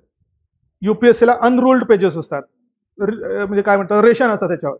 पण फॉरेस्टच्या मेन्सला मात्र असं होतं हे, त्याच्यामुळे तुम्हाला तो जो मुद्दा येतो युपीएससी वाल्यांसाठी एका रेषेत लिहिलं जात नाही, तर तो मात्र एमपीएससीला येणार नाही असं दिसतंय सध्या तरी. कळतं ना, रेषा असेल तर त्या रेषेला धरून लिहू शकता तुम्ही, एक तर वरती नाही तर त्या रेषेला अनुसरून लिहू शकता. पण एखाद्याचं अक्षर कधी कधी बारीक असतं, म्हणून एकाच पानामध्ये सगळं 150 शब्द जर होऊन गेले, कंप्लीट होऊन गेले, तर मग काय असा प्रश्न निर्माण होऊ शकेल. मग काय महत्वाचं आहे, तुम्ही 150 शब्द लिहिलेले आहेत, सगळा कंटेंट कव्हर केलेला आहे, पण उपलब्ध जागा भरली नाही, तर उगीच रिकाम दिसण्याची शक्यता आहे. व्हिज्युअल इम्पॅक्ट तेवढाच महत्वाचा आहे. त्यामुळे जनरली असं करायचा प्रयत्न करायचा की 2 पानं तुम्हाला भरून काढायचे. मग बारीक अक्षर असेल तर मग लाईन्समध्ये स्पेसिंग वाढवू शकता तुम्ही, थोडंसं अक्षर थोडंसं मोठं करण्याचा प्रयत्न करू शकता, कारण भरलेलं आहे दिसणं सुद्धा महत्वाचं आहे ना, बरोबर. तुम्ही चांगले आहात लोकांना कसं कळेल, चांगले आहात हे दिसायला पाहिजे असतं. म्हणजे you need to be good but you need to be seen to be good, कारण लोकांना वेळच नाही अलीकडे आजकाल. तुम्ही चांगले आहात का याचं अनालिसिस करण्यासाठी कुणाला वेळ आहे. उद्या लग्न झाल्यानंतर तुमच्या बायकोला पण वेळ असेल की नाही कोणाशो, तिलाही शंकाच असेल चांगले आहात की नाही म्हणून, उलट जास्त शंका निर्माण होईल. त्यामुळे आपण आपलं उत्तर कंप्लीट आपण केलेलं आहे, सगळ्या गोष्टी लिहिलेल्या आहेत. हे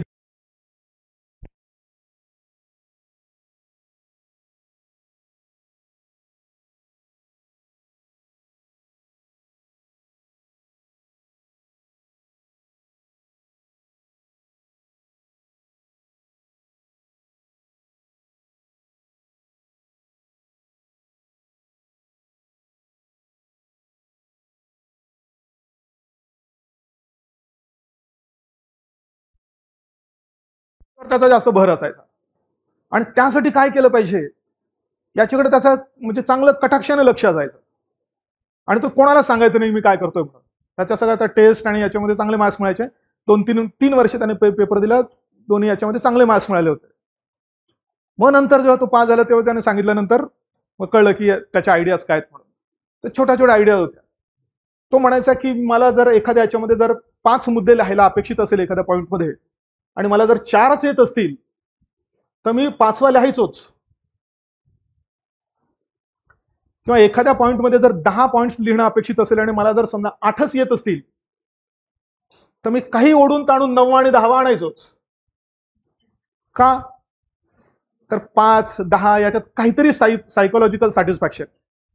3च मुद्दे लिहिले हे अर्धवट आणि काहीतरी अपुरा आहे असं वाटण्याची शक्यता आहे.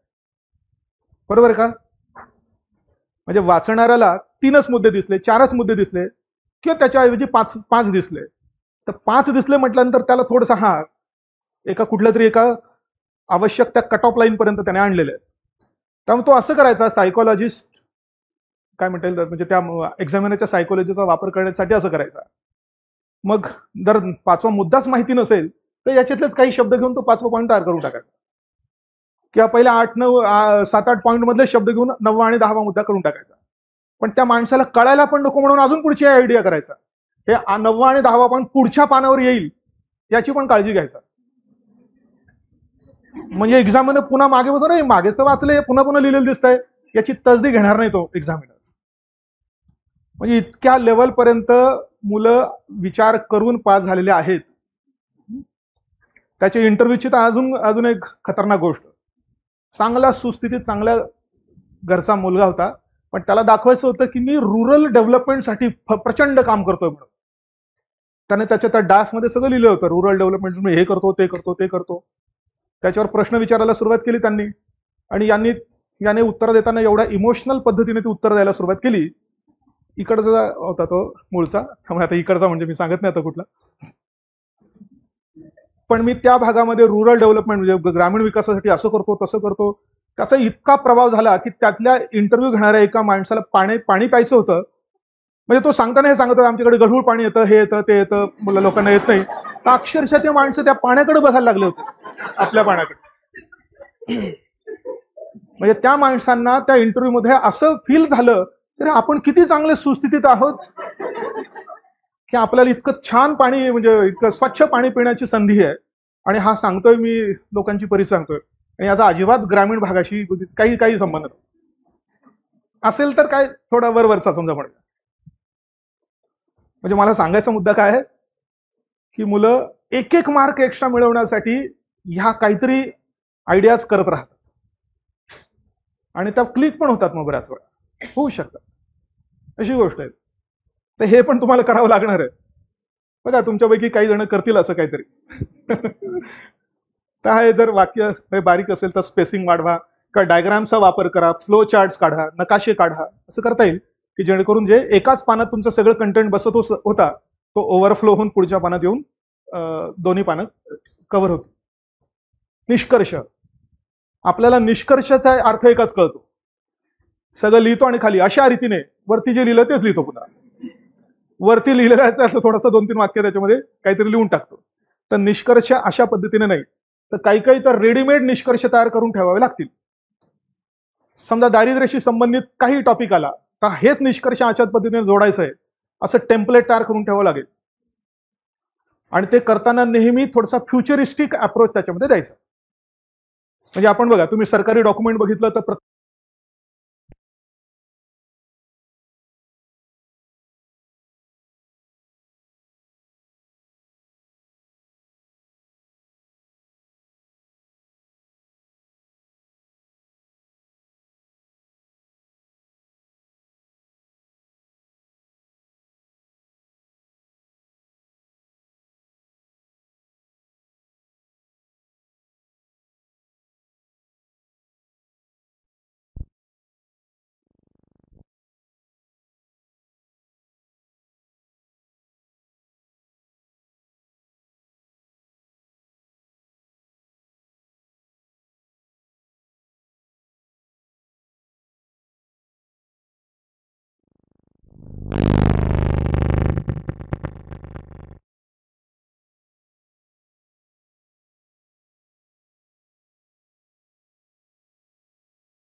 अनुषंगाने ते लिहिता येऊ शकेल आणि ते पाठ करून ठेवायचं. त्यांना आपण इंग्लिशमध्ये टेम्पलेट्स म्हणतो. असं काही खास टेम्पलेट जर तयार करून ठेवले तर तिथे विचार करण्यासाठी वेळ देण्याची आवश्यकता असणार नाही. पण कन्क्लुजन लिहिण्याची आवश्यकता आहे. एक पॉईंट तेव्हा सांगायचं राहिला, आपण जे म्हणतो ना की प्रस्तावना लिहिली पाहिजे, मेन बॉडी लिहिली पाहिजे, कन्क्लुजन लिहिलं पाहिजे. तर काही काही मुलं उत्तराच्या सुरुवातीला प्रस्तावना असं लिहितात. ते शब्दाने लिहू नका, पण निष्कर्ष हा शब्द त्याला सब टायटल दिलं तर मात्र चालेल. पण मेन बॉडी असं हे देऊन किंवा मुख्य भाग वगैरे असा शब्द देण्याची, असा सब टायटल देण्याची आवश्यकता नाही. राहिला प्रश्न आता, हे झालं कंटेंट बद्दल. पण आता प्रेझेंटेशन हे तेवढंच महत्वाचं आहे. त्यामुळे बऱ्याच वेळा तुम्ही उत्तर कसं लिहिलेलं आहे याला पण महत्व आहे. समजा हा जर पान असेल आणि इथे त्यांनी 2 रेषा दिलेल्या आहे की ज्याच्या पलीकडे तुम्हाला लिहायचं नाही, तर एक साधारणतः मी एक असं करायचो, म्हणजे माझी तेव्हाची ऍक्टिव्हिटी होती, तुम्हाला करायला हरकत नाही. पेपर येण्याच्या आल्या आल्या जर तुम्ही पेन्सिलने इथे एक प्रत्येक पानावर रेष मारून घेतली आणि तुम्हाला जे बुलेट्स टाकायचे असतील किंवा जे पॉईंट्स लिहायचे असतील किंवा आकडे लिहायचे असतील ते याच्यामध्ये केले तर तुमच्या उत्तराला दिसायला सुद्धा ते उत्तर योग्य होऊ शकेल. म्हणजे समजा तुम्ही इंट्रोडक्शन लिहिली, ते इंट्रोडक्शन ही नेहमी पॅराग्राफ फॉर्मॅटमध्येच असली पाहिजे आणि कन्क्लुजन सुद्धा पॅराग्राफमध्येच असलं पाहिजे. पण मधली मेन बॉडी मात्र तुम्ही पॉईंट फॉर्ममध्ये लिहू शकता. पॉईंट फॉर्म काही ठिकाणी बुलेट्स हे करणे, म्हणजे एक तर असं लिहिणे, नाही तर असं करायचं असेल अशा पद्धतीने हे करता येईल. किंवा काही ठिकाणी कारणे द्या, लिस्ट करा असेल तर 1, 2, 3 आकडे असे लिहिता येतील. तर त्यासाठी तुम्ही हे जर वापरलं आणि एक ही पण जर काळजी घेतली की तुमच्या प्रत्येक याचा काय म्हणतात, प्रत्येक लाईनची सुरुवात एकाच रेषेपासून झालेली जर असेल तर हे उत्तर तुम्हाला दिसायला सुद्धा चांगलं दिसेल. मग इथे मी म्हटलंय first impression is last impression म्हणतो ना आपण.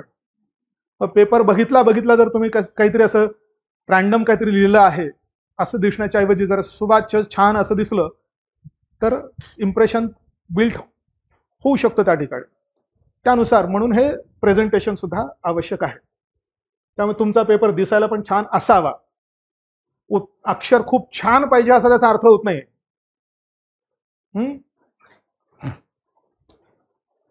म्हणजे एखादा चांगला न दिसणारा मुलगा छान नसतो का? असू शकतो. टापटीपपणा आपण जे म्हणतो होऊ शकतो. अक्षर एकदम छान नाही आहे समजा, पण तरी सुद्धा तुमचा पेपर दिसायला चांगला दिसतोय यासाठी आवश्यक ह्या गोष्टींची हे केली पाहिजे. म्हणजे शब्द आणि हे सहज वाचता येतील, लेजिबल पाहिजे, जास्त खडाखड नको. काही मुलं घाईघाईमध्ये यचा म करून टाकतात आणि यम होऊन जातो मग तो. बऱ्याच जणांना लिहिताना आणि बोलताना न आणि ण मधला फरक कळत नाही. आणि हे जे काय आपले चॅनलवाले आहेत ना, ते पण आहेत त्याच्यामध्ये. न आणि ण मधला फरक, वचन, वरण. तुम्ही ऐका ते टीव्हीवरच्या बातम्या देणाऱ्यांचे किंवा ते बोलतात ना ते अँकर्स, ते बघा मध्येच कुठेतरी न म्हणतात ते. आणि ते जरा त्यांना भारी वाटतं की काय कोणाच ठाऊक, म्हणून जास्त वेळा म्हणतात नला न म्हणणे. आणि मग शब्दातही दिसतं. मी कितीतरी जणांचे ते काढलेले, ते इथे न नाही, इथे न पाहिजे. जनरली चूक ही असते, जिथे न पाहिजे त्याच्याऐवजी न येणे. आता कुठे समजा या ठिकाणी समजा एखादा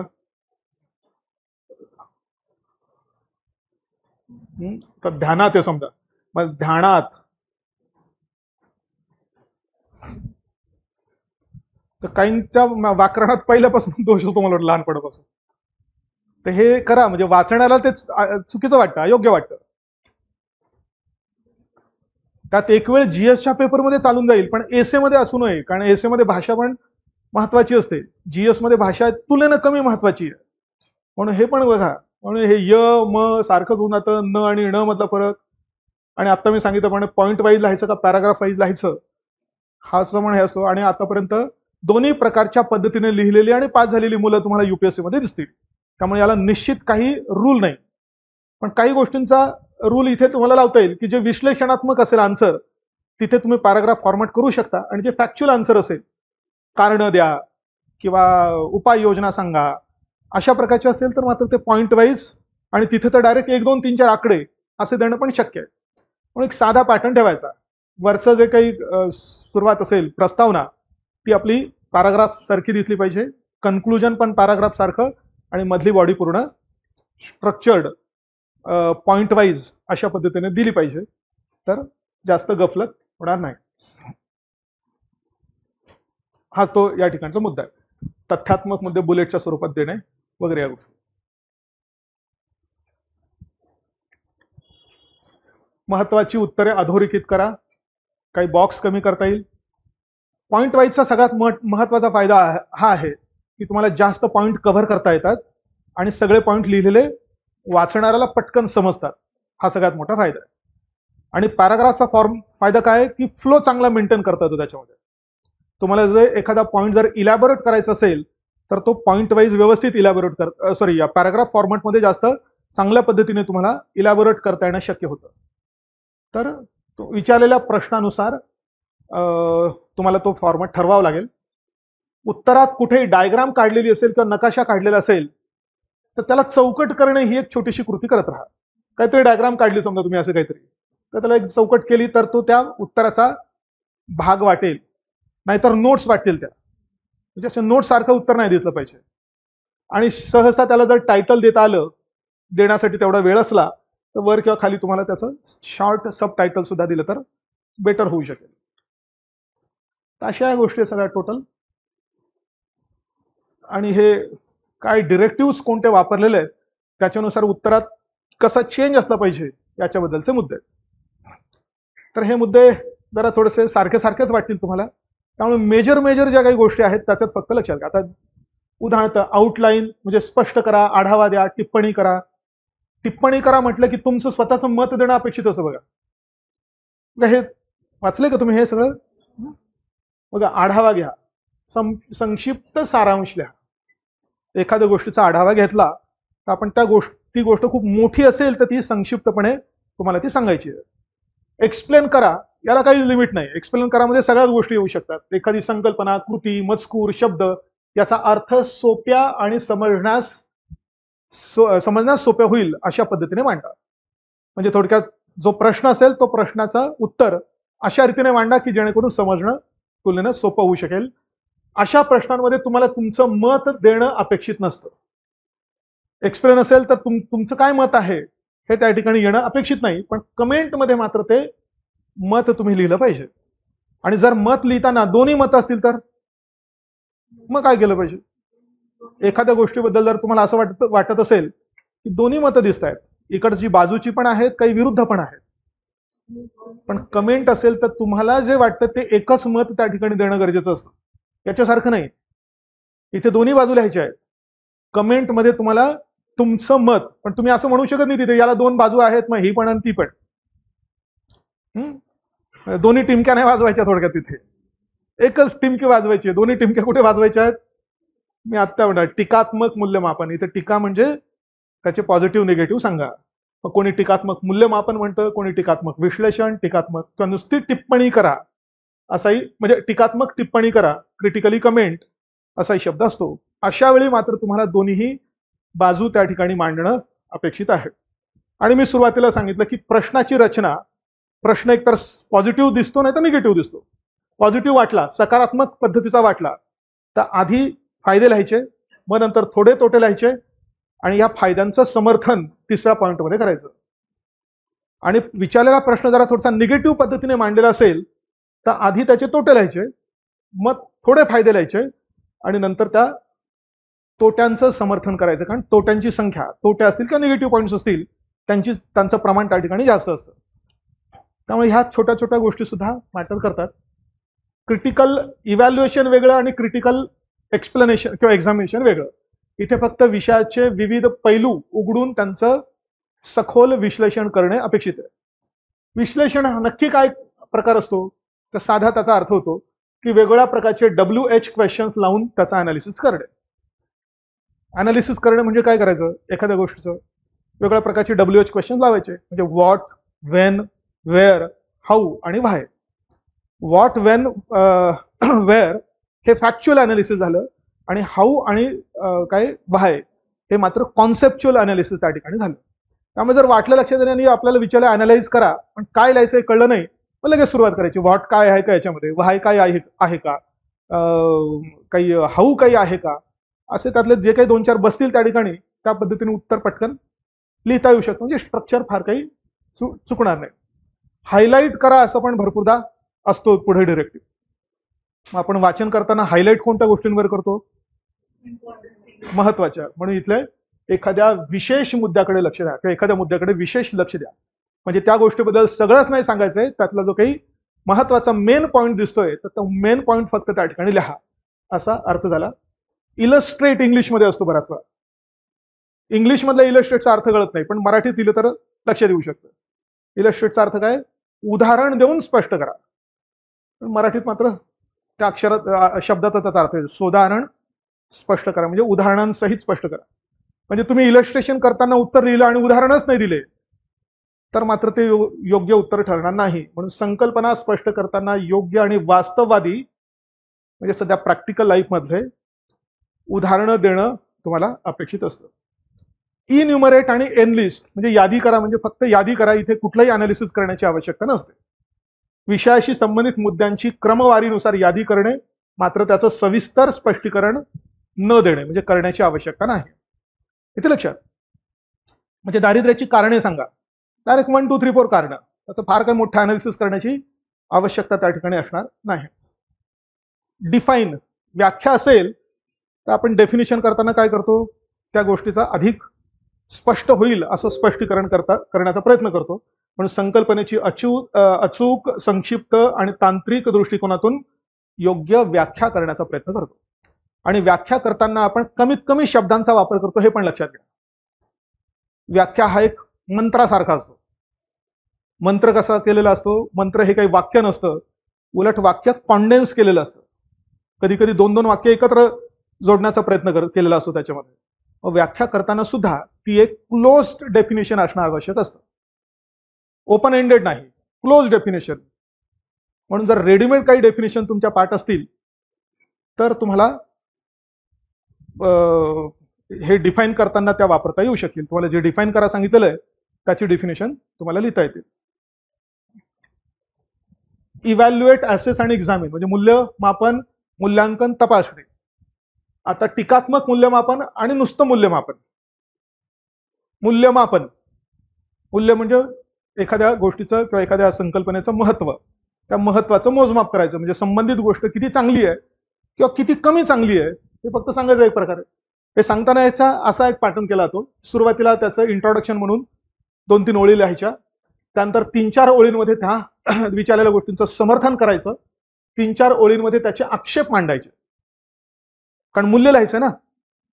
आता याचं मी सांगितलं मूल्यमापन करा. तुम्हाला जर वाटलं की याच्यात काही चांगले गुण आहेत, काही 100% चांगलीच आहे एखादी गोष्ट, असं नसतं.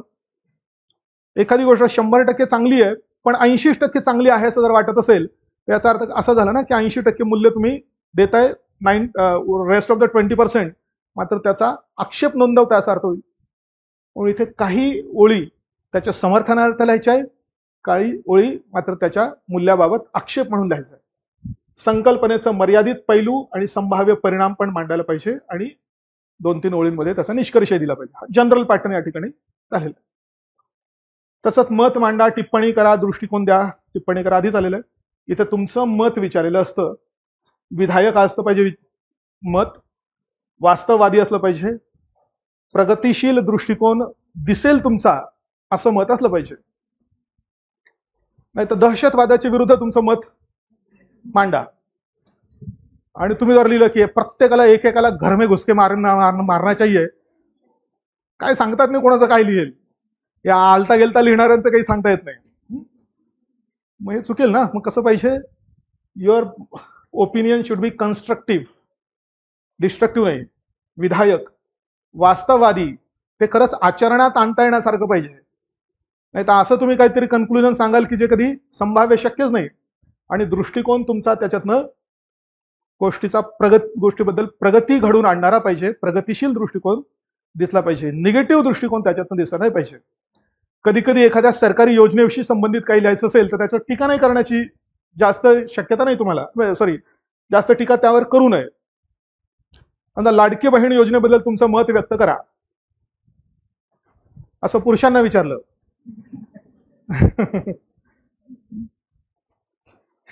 आता तुमचे राजकीय मत पण त्याच्यामध्ये येतील. हे तुमचं मत व्यक्त करताना तुम्ही कुठला पक्ष तुम्हाला आवडतो, सध्याचा सरकारी का सध्याचा विपक्ष, त्याच्यानुसार तुम्ही मांडलं जाण्याची शक्यता आहे. सध्याच्या सरकारी पक्षाला तुम्ही चांगलं मत मानत असाल त्यांचं तर वा छान म्हणणार, आणि बायचान्स तुम्ही जर विरोधी पक्षावाले असलात आणि असं लिहिलं यापेक्षा जास्त बोगस योजना कुठली असू शकत नाही, महिलांना पैसे देऊन त्यांची मतं विकत घेण्याचा प्रयत्न सरकारने याच्यातून केलाय, असं जर लिहिलं तर, त्यामुळे याचा अर्थ असा होईल की हे मी इंटरव्ह्यूच्या वेळी पण नेहमी सांगतो, सरकारी योजनांवर जर तुम्हाला टीका करायची असेल तर ती इतकी टीका तुम्हाला करून चालणार नाही, कारण त्याचा अर्थ असा निघतो की ज्या यंत्रणेत तुम्हाला जायचंय त्या यंत्रणेकडेच तुमचा बघण्याचा दृष्टिकोन हा निगेटिव्ह आहे असं त्याचं दिसतोय. त्यामुळे तुम्ही सकारात्मक लिहा, कारण तसं बघितलं तर कोणतीही योजना तयार करताना, कोणतंही धोरण तयार करताना खूप मोठी डिस्कशन त्याच्या मागे झालेलं असतं. अनेक गोष्टींचा विचार करून मग ती योजना स्वीकारण्यात आलेली असते. त्यामुळे त्याच्यावर फार काय आपल्याला टीका करण्याचा स्कोप तसा नसतो. किंवा समजा आता इंटरव्ह्यूमध्ये प्रश्न होतो की ह्या जिल्ह्याचं नाव बदललं तर तुम्हाला तुमचं मत सांगा. मग आता जर ऑलरेडी बदललंय समजा नाव, तर तुम्ही किती प्रमाणात टीका करू शकतात? अहमदनगरचं अहिल्यानगर झालं, तुम्ही सांगितलं खूप नाही, अजिबात नाही, मग पुढचा प्रश्न, मग तुम्ही नाही राहणार का आता तुमच्या जिल्ह्यात? तुम्ही घर बदललं पाहिजे. अहमदनगर संपलं की 1 किलोमीटरवर कुठेतरी गावात घर घेतलं पाहिजे, पुढे पुणे जिल्ह्याकडे येतात, तिकडे औरंगाबादकडे, म्हणजे सॉरी संभाजीनगरकडे. त्यामुळे हे फार महत्वाचं आहे. त्यामुळे अति टीका करू नका. शासकीय योजना ह्या असं म्हणू शकता तुम्ही की त्याच्या अंमलबजावणी करण्याच्या प्रक्रियेमध्ये काही अडथळे राहिलेले आहेत, काही मर्यादा दिसून आलेल्या आहेत, पण असं म्हणू नका की ती धोरण किंवा ती योजनाच पूर्ण चुकलेली आहे, चुकीची आहे, असं म्हणणं चुकीचं ठरेल. म्हणून दृष्टिकोन सुद्धा अशा प्रकारचा प्रगतिशील तिथे दिसला पाहिजे. कधी कधी पर्पज सांगा एखाद्या गोष्टीचा, गोल म्हणजे लक्ष्य किंवा ऑब्जेक्टिव्ह सांगा, टार्गेट सांगा. हे तर एकदम सरळ सोट प्रश्न असतात, फॅक्च्युअल प्रश्न अशा प्रकारचे असतात. अनालाइज आहे, कधी कधी फक्त अनालिसिस असेल, आता अनालिसिस, क्रिटिकल अनालिसिस, इव्हॅल्युएशन यात काही विशेष फरक नाही आहे या मुद्द्यांमध्ये. डिस्कस असेल तर याला एक खास अर्थ बघा, एखादी गोष्ट डिस्कस करा. आता एखादी गोष्ट मी जर तुमच्याशी डिस्कस केली किंवा तुम्ही तुमच्या मित्राशी डिस्कस केली तर त्याचा अर्थ काय होतो? तिथे गिव्ह अँड टेक असते. तुम्ही काहीतरी सांगतायत आणि तो तुम्हाला काहीतरी उलट सांगतो. त्यामुळे डिस्कस या शब्दाचं उत्तर विशेषतः असं असलं पाहिजे असतं की तुम्ही असं उत्तर लिहिलं पाहिजे की परीक्षकाला तुम्ही त्याच्याशी संवाद साधल्याप्रमाणे लिहिताय. म्हणजे तुम्हाला करता काय वापरायचा हे ठरवावं लागेल त्या ठिकाणी. जर समजा तुम्ही तुमच्या मित्राला जर सांगणार असाल की मला असं वाटतंय, तर तुम्ही मला म्हटलं ना, प्रथम वचनी झालं, ते प्रथम पुरुषी, सॉरी, तुम्ही स्वतःला तृतीय पुरुषी ठेवून विधान करताय का कधी? म्हणजे तुमचं नाव घेऊन, तुमचं नाव जर राहुल असेल तर राहुल असं असं म्हणतोय असं म्हणणार आहात का? सोपा साधा अर्थ त्याचा. मी असं म्हणतो असं म्हणणार ना. मग डिस्कस करताना थोडंसं हे संवादात्मक पद्धतीने आलं पाहिजे असतं, अशी अर्थ आहे. डिस्क्राईब मध्ये फक्त व्याख्या, घटक, वैशिष्ट्य वगैरे सांगा. इल्युसिडेट हा इंग्लिश मधला फार प्रसिद्ध शब्द आहे. बऱ्याचशा शब्दांच्या पुढे इल्युसिडेट असं लिहिलेलं असतं, आणि इल्युसिडेटचा हा अर्थ असा आहे की उदाहरणं देऊन संकल्पना, थोडीशी क्लिष्ट असलेली संकल्पना स्पष्ट करा. म्हणजे हे महत्वाचं इथे. इल्युसिडेट मध्ये उदाहरण द्या. त्या दुसरा शब्द असतो कधी कधी एक्झेम्प्लिफाय, म्हणजे एक्झाम्पल्स द्या. एक्झाम्पल देऊन सिम्प्लिफाय करा, म्हणून एक्झेम्प्लिफाय असा शब्द असतो. मी हे पूर्वी सांगितलं. विशद करा, सविस्तर माहिती द्या, विस्तारपूर्वक लिहा, परिणामकारकता. थोडाफार फरकाने सारखेच, पण मेजर गोष्टींमध्ये मात्र इथे फरक येऊ शकतो. या प्रश्नाचं उत्तर लिहिताना पण एक पॉइंट येऊ शकतो बघा. कम्पेअर करा, कॉन्ट्रास्ट करा किंवा डिस्टिंग्विश करा. इंग्लिशमध्ये शब्द बघा, यातच फरक आहे. जर तुम्हाला नुसतं कम्पेअर करा असं सांगितलेलं असेल तर तुम्ही साम्य पण लिहिलं पाहिजे आणि भिन्न पण लिहिलं पाहिजे. पण फक्त कॉन्ट्रास्ट सांगितलेलं असेल किंवा डिस्टिंग्विश सांगितलेलं असेल तर या ठिकाणी फक्त तुम्ही फरक म्हणजे भिन्नता काय आहे त्याच्यात तेवढीच लिहिणं अपेक्षित आहे. साम्य किंवा सारखेपणा गोष्टी म्हणजे सारख्या गोष्टी लिहिण्याची आवश्यकता त्या ठिकाणी नाही. म्हणजे नीती आयोग आणि नियोजन मंडळ कम्पेअर असं म्हटलं जाईल. Compare the NITI Aayog with अर्स्टवाईल planning commission आलाय अशा प्रकारचा प्रश्न. फक्त त्यांच्या प्रिन्सिपल्समध्ये कम्पॅरिझन आलेलं आहे. मग जर कंपॅरिझन सांगितलं असेल तर you have to write both the similarities as well as differences. पण कॉन्ट्रास्ट असेल किंवा डिस्टिंग्विश असेल तर तुम्हाला मुख्यतः तिथे फक्त फरक लिहिणं अपेक्षित आहे. सारखेपणा लिहिण्याची आवश्यकता नाही. तसे एवढे पॉइंट्स आहेत. कधी कधी हा शेवटचा मुद्दा पण असतो बघा की एक्सप्लेन द रॅशनल. रॅशनल या शब्दाचा इंग्लिशमध्ये अर्थ आहे पण म्हणजे याच्या मागे काय तर्क आहे, एखाद्या गोष्टीच्या मागे ती गोष्ट स्वीकारण्याच्या मागचा काय तर्क आहे तो तर्क द्या असा प्रश्न असतो. मग कोणताही निर्णय, कृती, विश्वास, धोरणं यामागची तत्वे, त्याची कारणं आणि इव्हन त्यांचे संभाव्य परिणाम हे पण त्या ठिकाणी लिहिणं अपेक्षित असतं. आणि जनरली योजनांना असा प्रश्न असतो की explain the rational of so and so smart city scheme. कळतंय? जी बंद केली सरकारने आता 10 वर्ष झाले, कुठलंही शहर स्मार्ट झालं नाही असं लक्षात आल्यानंतर उगीच कशाला पैसे खर्च करायचे म्हणून सरकारने आता 2024 मध्ये बंद करून टाकली. बरोबर ना? स्मार्ट सिटी स्कीम होती ना एक, शहरातल्या सगळ्या लोकांना स्मार्ट करणं हे त्याचं उद्दिष्ट होतं, हे त्याचं रॅशनल होतं. बरोबर आहे का? मग स्मार्ट सिटी म्हणजे काय? The city which is inhabited by very smart people. मग काय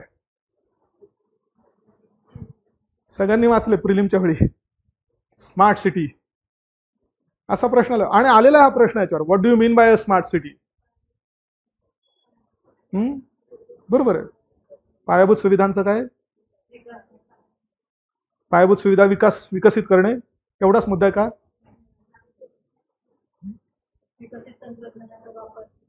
विकसित तंत्रज्ञानाचा वापर. कोणतं तंत्रज्ञान? पण विकसित तंत्रज्ञान असा शब्द नाही म्हणू शकता आपण. आधुनिक म्हणजे समजा आयसीटी किंवा इलेक्ट्रॉनिक अँड टेलिकम्युनिकेशन टेक्नॉलॉजी. म्हणजे शासनामार्फत किंवा आता इथलं शासन कोणतं आहे की आपलं कॉर्पोरेशन, आपल्या स्थानिक शासनामार्फत उपलब्ध करून दिलेल्या सेवा लोकांना उपलब्ध करून देण्यासाठी या आयसीटी तंत्रज्ञानाचा वापर करणारं किंवा जास्तीत जास्त वापर करणारं शहर, त्याला त्या ठिकाणी स्मार्ट सिटी असं म्हटलेलं आहे. म्हणजे ती योजना तयार करताना सरकारने स्मार्ट सिटी म्हणजे काय याची डेफिनेशन त्याच्यामध्ये सांगितलेली आहे.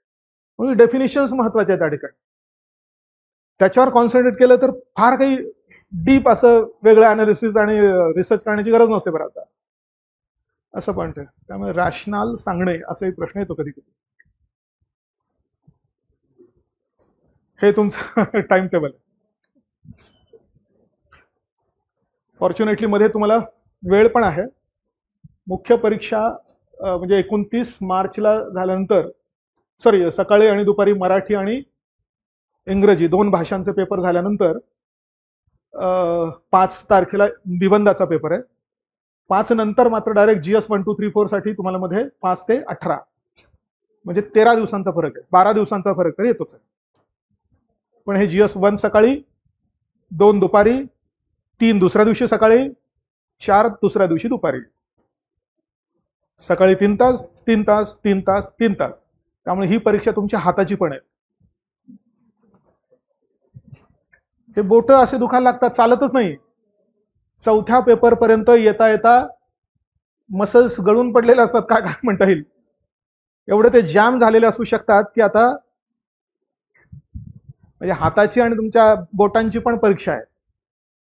त्याच्यासाठी पण मुलं काय काय करतात, ते याचा स्प्रे घेणे, मसल रिलॅक्सेशनचे स्प्रे वापरणे, काय वापरणे, ते यातून तुम्ही जाल म्हणजे हळूहळू पुढे.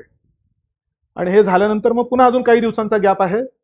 19 ते 26 आणि मग हे ऑप्शनलचे 2 पेपर तुमचे. म्हणजे मध्ये इंटरनल तुम्हाला रिव्हिजन करण्यासाठी पण वेळ आहे. तेवढ्या याच्यामध्ये रिव्हिजन 4ही पेपरांचं तुम्हाला या 12 दिवसांमध्ये करणं शक्य आहे. फक्त रेडीमेड तुम्ही किती तयार करून ठेवलेलं त्याच्यावर. तर अशा पद्धतीने हा सगळा प्रकार आहे आपला. हे जे सॅम्पल्स आहेत हे आता सध्या आपण प्रत्येक विषय कसा डिकोड केलेला आहे आणि त्याचे शॉर्ट टार्गेट्स दररोजचे कसे इन्क्लूड केलेले आहेत याबद्दलच आहे. Sample of the decoded syllabus. अशा पद्धतीने आपली ही टेस्ट सिरीजचं जे आहे आपण इव्हॅल्युएशन या सगळ्या पॅरामीटर्सवर सध्या करतोय. कोणतं कोणतं स्ट्रक्चर, कॉन्सेप्च्युअल अंडरस्टँडिंग, त्यात इंट्रोडक्शन गुड लिहिली आहे, ॲव्हरेज लिहिली आहे का, you need improvement, body good average improvement, conclusion good average improvement. Then understanding of the demand of the question, तुम्हाला प्रश्न काय लिहायचा आहे त्याचं अंडरस्टँडिंग झालंय का. देन प्रेझेंटेशन, इलस्ट्रेशन्स म्हणजे एक्झाम्पल्स, फ्लो चार्ट्स, डायग्राम्स तुम्ही किती प्रमाणात चांगले लिहिलेत किंवा काय वगैरे. लँग्वेज अँड हँड रायटिंग चांगली आहे का, इम्प्रुव्हमेंट करण्याची आवश्यकता आहे ती. आणि adherence of word limit, whether you have adhere to the word limit or not. कारण कधी कधी असं होऊ शकतं की सुरुवातीचे प्रश्न लिहिताना वेळेचं भान न राहिल्यामुळे 150 पेक्षा जास्त शब्द लिहिले जाऊ शकतात. अनेकांचं होते असं. त्याच्या बाबतीत माझ्या एका मित्राचा अनुभव आहे. सांगून सांगून सुद्धा त्याला ते दुरुस्त करता आलं नाही असा अनुभव आहे. मी म्हटलं 5 प्रश्न असायचे, 5 प्रश्नांसाठी युपीएससीचा 5 प्रश्न असायचे आणि 3 तास.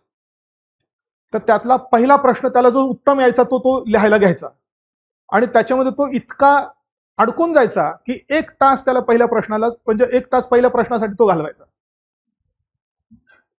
त्याला 2-3 मेन्सच्या वेळी त्यात लक्षातच यायचं नाही, म्हणजे सगळं सांगितलं जायचं पण तो म्हणायचं की मला काय माहिती काय असं होतं की मी पहिला जो चांगला येतो मी तो 1 तासभर लिहित राहतो. म्हणजे उरलेल्या 2 तासात उरलेले 4 प्रश्न लिहायचे. त्याच्यामुळे पण हे होऊ शकतं. त्यामुळे पहिल्या प्रश्नापासून तुम्हाला हा क्रम, म्हणजे हे टाइम लिमिट मेंटेन करायचं आहे 6-6 मिनिटांचं, त्याकडे दुर्लक्ष होऊ शकतं. आणि एक लक्षात घ्या, कुठल्याही प्रश्नाला 6च्या ऐवजी 7 मिनिटं लागले त्याचा अर्थ दुसऱ्या कुठल्या तरी प्रश्नाच्या साठी तुम्हाला 6च्या ऐवजी 5च उपलब्ध असणार आहे. त्यामुळे पहिल्या याच्यापासून ते आता हे स्किलची गोष्ट आहे की नाही. का तुम्ही लिहिण्यावर लक्ष ठेवणार का घड्याळावर लक्ष ठेवणार. काय लिहून ठेवणार. आता मी आता 9:15 तिसरा प्रश्न सुरू केला, म्हणजे तिसरा प्रश्न माझा संपला पाहिजे 9:22 संपला पाहिजे. हे मेंटेन करणार, घड्याळाकडे लिहिणार का विचार करून उत्तर लिहिणार, आहे की नाही सगळं. मग काय महत्वाचं ठरतं, हे बरोबर सगळं वेळेवर पूर्ण करणं ही पण तेवढीच महत्वाची गोष्ट ठरते. आणि काही लोक त्याच्यावर खूप लक्ष केंद्रित करतात. भले अभ्यास थोडासा कमी झाला, कंटेंट मधला रिचनेस थोडासा कमी झाला, चालून जातं, पण हे पूर्ण करण्यावर लक्ष असतं बऱ्याच जणांचं, ते फायनली यशस्वी होतात. एंड रिझल्ट जास्त महत्वाचा ठरतो यावेळी, अशी गोष्ट आहे. तर मग हे अशा पद्धतीने या भाषेबद्दल एक पॉईंट मला सांगायचा आहे, सॉरी हँडरायटिंग बद्दल. खूप उत्तम असली पाहिजे अशी आवश्यकता नाही. आधी मी म्हटलंय, त्याचं पण मी माझ्या एका मित्राचं उदाहरण पूर्वी वर्णनात्मक होती तेव्हा बऱ्याचदा सांगायचो. फॉर्म भरायचा होता मला आणि फॉर्म मध्ये अशा रेषा होत्या. याने फॉर्म भरला आणि मला चेक करायला आणून दिला. तर लिहिताना फॉर्म भरायचा ना युपीएससीचा, लिहिताना तो इथे लिहायला सुरुवात करायचा आणि इथे येऊन जायची त्याची, इथे लिहायला सुरुवात करायचा इथे येऊन जायची, इथे यायला जायचं इथे येऊन जायची. रेषा असताना सुद्धा त्या रेषा तो मेंटेन करू शकायचा नाही. पण तो IRS झाला, IRS मध्ये होता. आता रिझाईन केलं त्याने, पण IRS मध्ये होता. म्हणजे जो मुलगा फॉर्म भरताना सुद्धा एवढी काळजी घेत नाहीये की ज्या रेषा दिले त्याच रेषेवर लिहिलं पाहिजे, खालच्या रेषेवर गेलं नाही पाहिजे. कधी तुमचं 5वीत तरी झालं होतं का असं, की एका रेषेवर लिहायला सुरुवात केली आणि तुम्ही लिहिता लिहिता अर्ध वाक्य खालच्या रेषेवर आलं तसं नाही ना. लहानपणी पण नाही होत सहसा. त्याने तेव्हाही काळजी घेतली नव्हती, but ultimately he was successful. त्यामुळे किती भारी हँडरायटिंग आहे आणि किती छान लिहिलंय याला एका विशिष्ट लिमिट पर्यंतच महत्व आहे. ते महत्व संपलं की मग पुढचं महत्व येतं तुम्ही काय लिहिलेलं आहे त्याच्यावर. पण आता एमपीएससीला असं आता रेषा दिल्या तर असं करू नका. युपीएससीला ऍटलीस्ट रेषा नसल्यामुळे असं असं झालं तरी कोणी काही म्हणणार नाही तुम्हाला. एमपीएससीला रेषा दिली आणि असं जर लिहायचं म्हटलं आणि एखाद्याने फेकून दिला तुमचा पेपर तर नुकसान होईल. तर ह्या अशा गोष्टी आहेत. हे काही पेपर आहेत मुलांनी लिहिलेले. तुमचा ना, कुणाचा हा पेपर? हां हां, तर लिहितात मुलं. म्हणजे मला, मी थोडेसे उदाहरणं म्हणून सांगतो तुम्हाला. छान पद्धतीने मुलं लिहितात.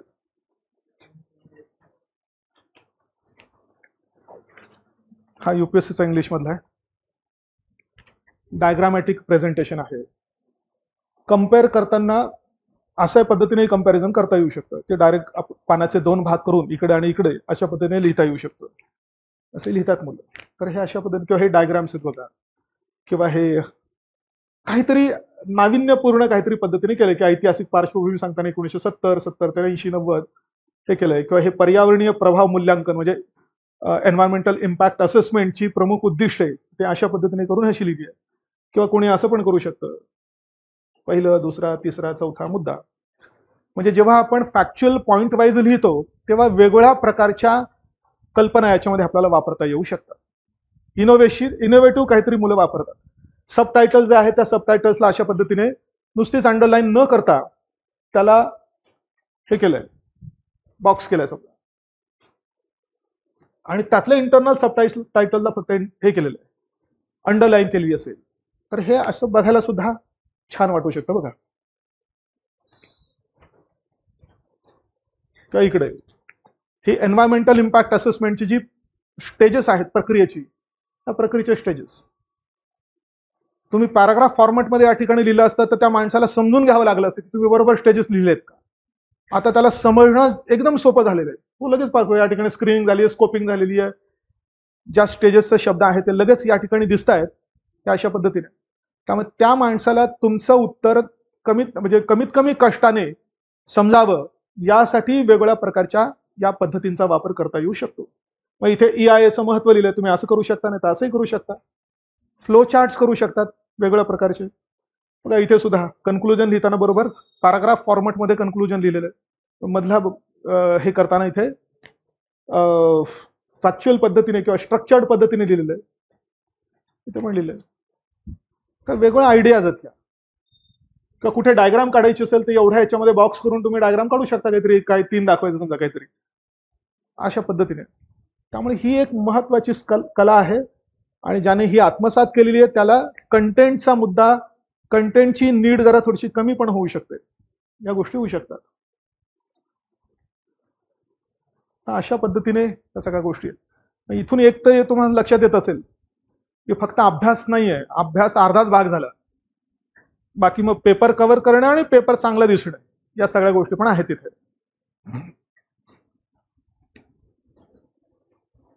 एक काहीतरी मुद्दा सांगायचा होता मला, डोक्यातून गेला माझ्या.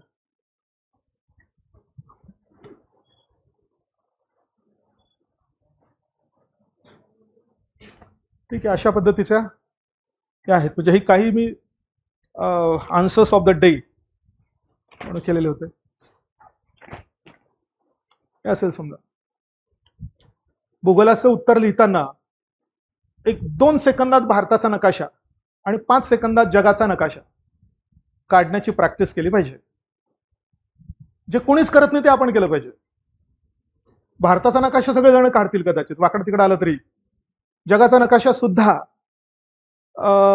एकदाच फक्त पेन उचलून म्हणजे एकदा पेन केला की असा काढला आणि दुसरा पेन केला की हा साऊथ आणि नॉर्थ अमेरिका काढला, असं फक्त तो एकदा पेन उचलून पूर्ण नकाशा एकाच क्रमाने काढता येतो.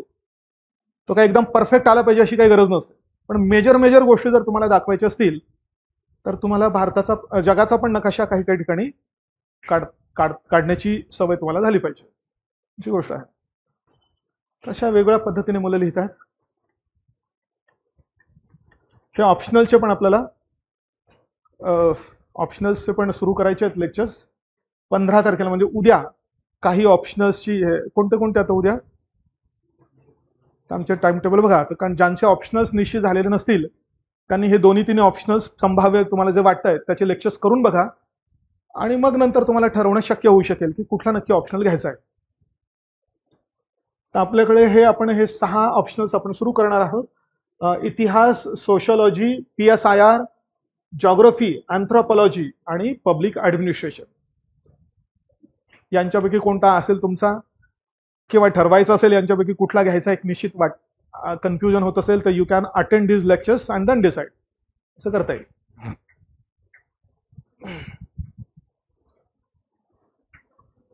माझी पण इच्छा होती ऑप्शनल घ्यावी, पण आता काय काय घ्यावं काय काय सोडावं असा प्रकार झालेला सगळं माझ्यासाठी. पूर्वी मी 2015, 16, 17 हे 3 वर्ष युपीएससीची पूर्ण टेस्ट सिरीज एकट्याने घेतलेली आहे. पूर्ण म्हणजे प्रिलिम पण आणि मेन्स पण. हे 3 वर्ष मी याचा अर्थ असा झाला की 3 वर्षात मी शनिवार आणि रविवार सुट्टीच घेतली नाही. 2-4 मध्ये पडल्या असतील तेवढ्या सोडल्या तर. कारण 10 मार्कांची मेन्सची एखाद्या विषयाची टेस्ट काढण्यासाठी सुद्धा 2 दिवस लागायचे. कारण पेपर प्रश्न चांगले काढले गेले पाहिजे, त्याचं उत्तर चांगलं लिहिलं गेलं पाहिजे यासाठी. आणि पूर्व परीक्षेची म्हणजे प्रिलिम मेन्स असं 3 वर्ष सलग हे केल्यामुळे हे सगळे विषय मला माहिती आहेत, पूर्ण शिकवलेले पण आहेत त्याच्यापैकी बरेचसे. तर अशा गोष्टी केलेल्या आहेत. त्यामुळे मला नेहमी वाटतं की मी हे पण करावं ते पण करावं, पण शेवटी टाइम कन्स्ट्रेंट आणि कोणत्या किती गोष्टी करू शकतो यावर पण लिमिटच आहे. त्यानंतर आपली ही जी बॅच आहे त्या बॅचमध्ये जे टेस्ट सिरीज असेल त्या टेस्ट सिरीजचे पण रेग्युलर टेस्ट सिरीजचं पण हे एवढे टायटल्स आहेत बघा, की त्यापैकी ही जी आहे 30 नोव्हेंबरला होणारी, तर ही एक बेंचमार्किंग म्हणून टेस्ट केली. म्हणजे सध्याच्या लेवलला तुम्हाला जर सोपे 10 प्रश्न दिले तर तुम्ही ते लिहू शकता का याची टेस्ट म्हणून ही सगळ्यांसाठी ओपन किंवा खुली अशा प्रकारची आहे 30 नोव्हेंबरला. तर तुम्ही सगळ्यांनी ती द्या. मध्यंतरी पण घेतली आपण तशा प्रकारची टेस्ट बेंचमार्किंग म्हणून, पण आता ही, कारण तेव्हा हे लागलं रिझल्ट लागलेला नव्हता अजून, पण आता ही अशा प्रकारची टेस्ट असेल. प्रश्न मुद्दाम सिंपल असतील, ॲटलिस्ट सिंपल प्रश्नांपासून सुरुवात केली पाहिजे आणि साधे प्रश्न तुम्हाला 10 तुम्हाला लिहिता येऊ शकतात का याचा अंदाज घेण्याच्या दृष्टिकोनातून. आणि बाकी अदरवाईज मात्र ह्या सगळ्या सेक्शनल टेस्ट आहेत आणि नंतर मात्र फुल लेंथच्या टेस्ट. ह्या सगळ्या सेक्शनल आहेत, म्हणजे प्रत्येक विषयाचे सेक्शन्स घेऊन मग हिस्ट्री असेल किंवा हिस्ट्रीमध्ये समजा पोस्ट इंडिपेंडन्स हिस्ट्री आणि वर्ल्ड हिस्ट्री अशा असतील किंवा इंडियन सोसायटी, तर हे सेक्शनल आणि ह्या full length test. Full length टेस्टमध्ये पूर्ण GS1चा पेपर, GS2चा पेपर, GS3चा पेपर अशा पद्धतीने.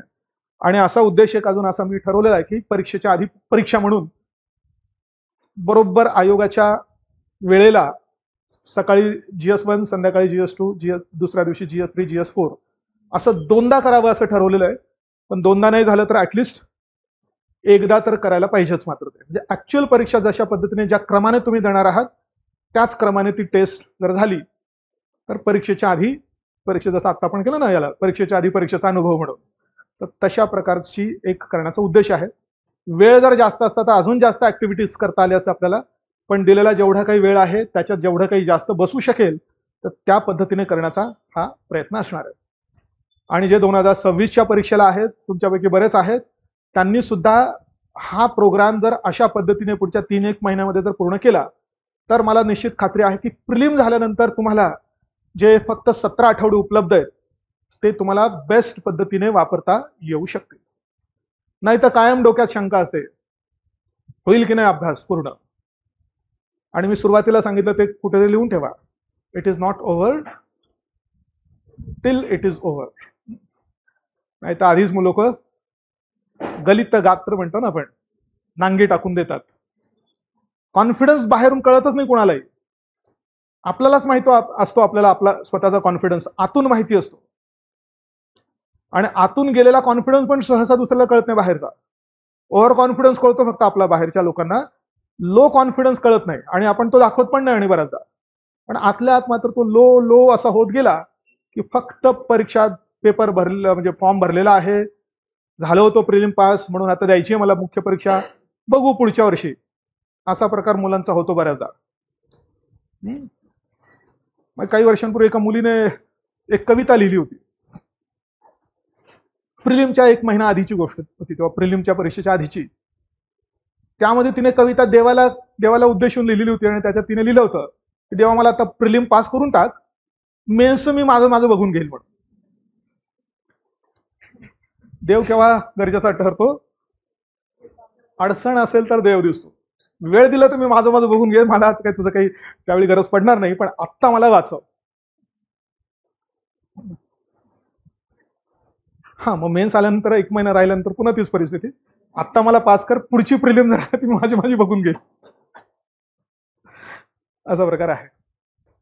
ओके, मग काही तुम्हाला विचारायचं का?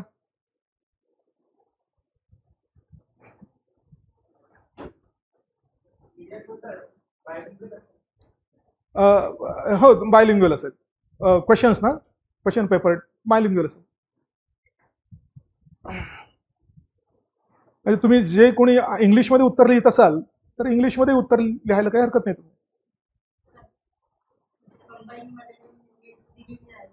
कंबाईन वाल्यांनी कोणती मेन्स दिली आहे? कंबाईनची मेन्स, कंबाईनची म्हणता ना, प्रीचा रिझल्ट येणार असे खूप मुलं आहेत. उलट म्हणजे बऱ्याच मुलांकडून मी ही गोष्ट ऐकली. त्यामुळे मी सुरुवातीला म्हटल्याप्रमाणे आता हा विचार करूच नका की आपल्याला कमी वेळ आहे, आपल्याला अजून जास्त अभ्यास झालेला नाही. त्यामुळे आता उलटा विचार करा की जेवढा आहे तेवढ्या ह्याच्यामध्ये आपण बेसिक मिनिमम करू आणि उत्तर लिहूनच येऊ. काही करत 3च पॉईंट माहिती असतील 5 लिहूनच येऊ. थोडक्यात 6-7 माहिती असतील तर 10 पर्यंत घेऊनच जाऊ आपण. पण मेन झाली म्हणता ना तुम्ही? नाही, तुम्हाला जर अजून दुसरी कुठली परीक्षा ऍड करायची असेल तर ह्या परीक्षेच्या अभ्यासाबरोबर नाही ऍड करता येणार. कारण ऑलरेडी हे कमीच महिने आहेत, तसे 4च महिने आहेत. 4 महिने तसे पुरेसे नाही सर. इथे तुम्हाला किमान 8 महिन्याचा अभ्यास 4 महिन्यात पुरं करायचा असं तुम्ही गृहीत धरा. हा, आधी झालेला असता आणि फक्त रिव्हिजन करायची असती तर मग करता आलं असतं. पण जर नव्यानं करायचं असेल आणि त्याच्याबरोबर मग कंबाईनची अजून प्री मेन्स जी येईल ती करायची असेल तर मग नाही होऊ शकणार. हो, एकाच परीक्षेवर कंटिन्यू केलं पाहिजे.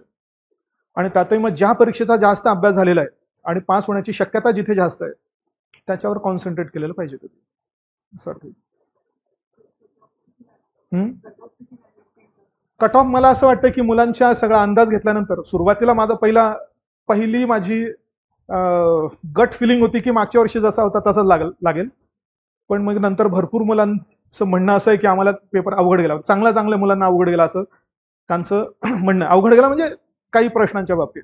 त्यामुळे माझा आत्ताचं कन्क्लुजन आहे की प्रत्येक कॅटेगरीला किमान 3 ते 4 मार्कांनी तो कमी पण होण्याची शक्यता वाटते मला. म्हणजे ओपन बॉयचा किती होता? 117 ना.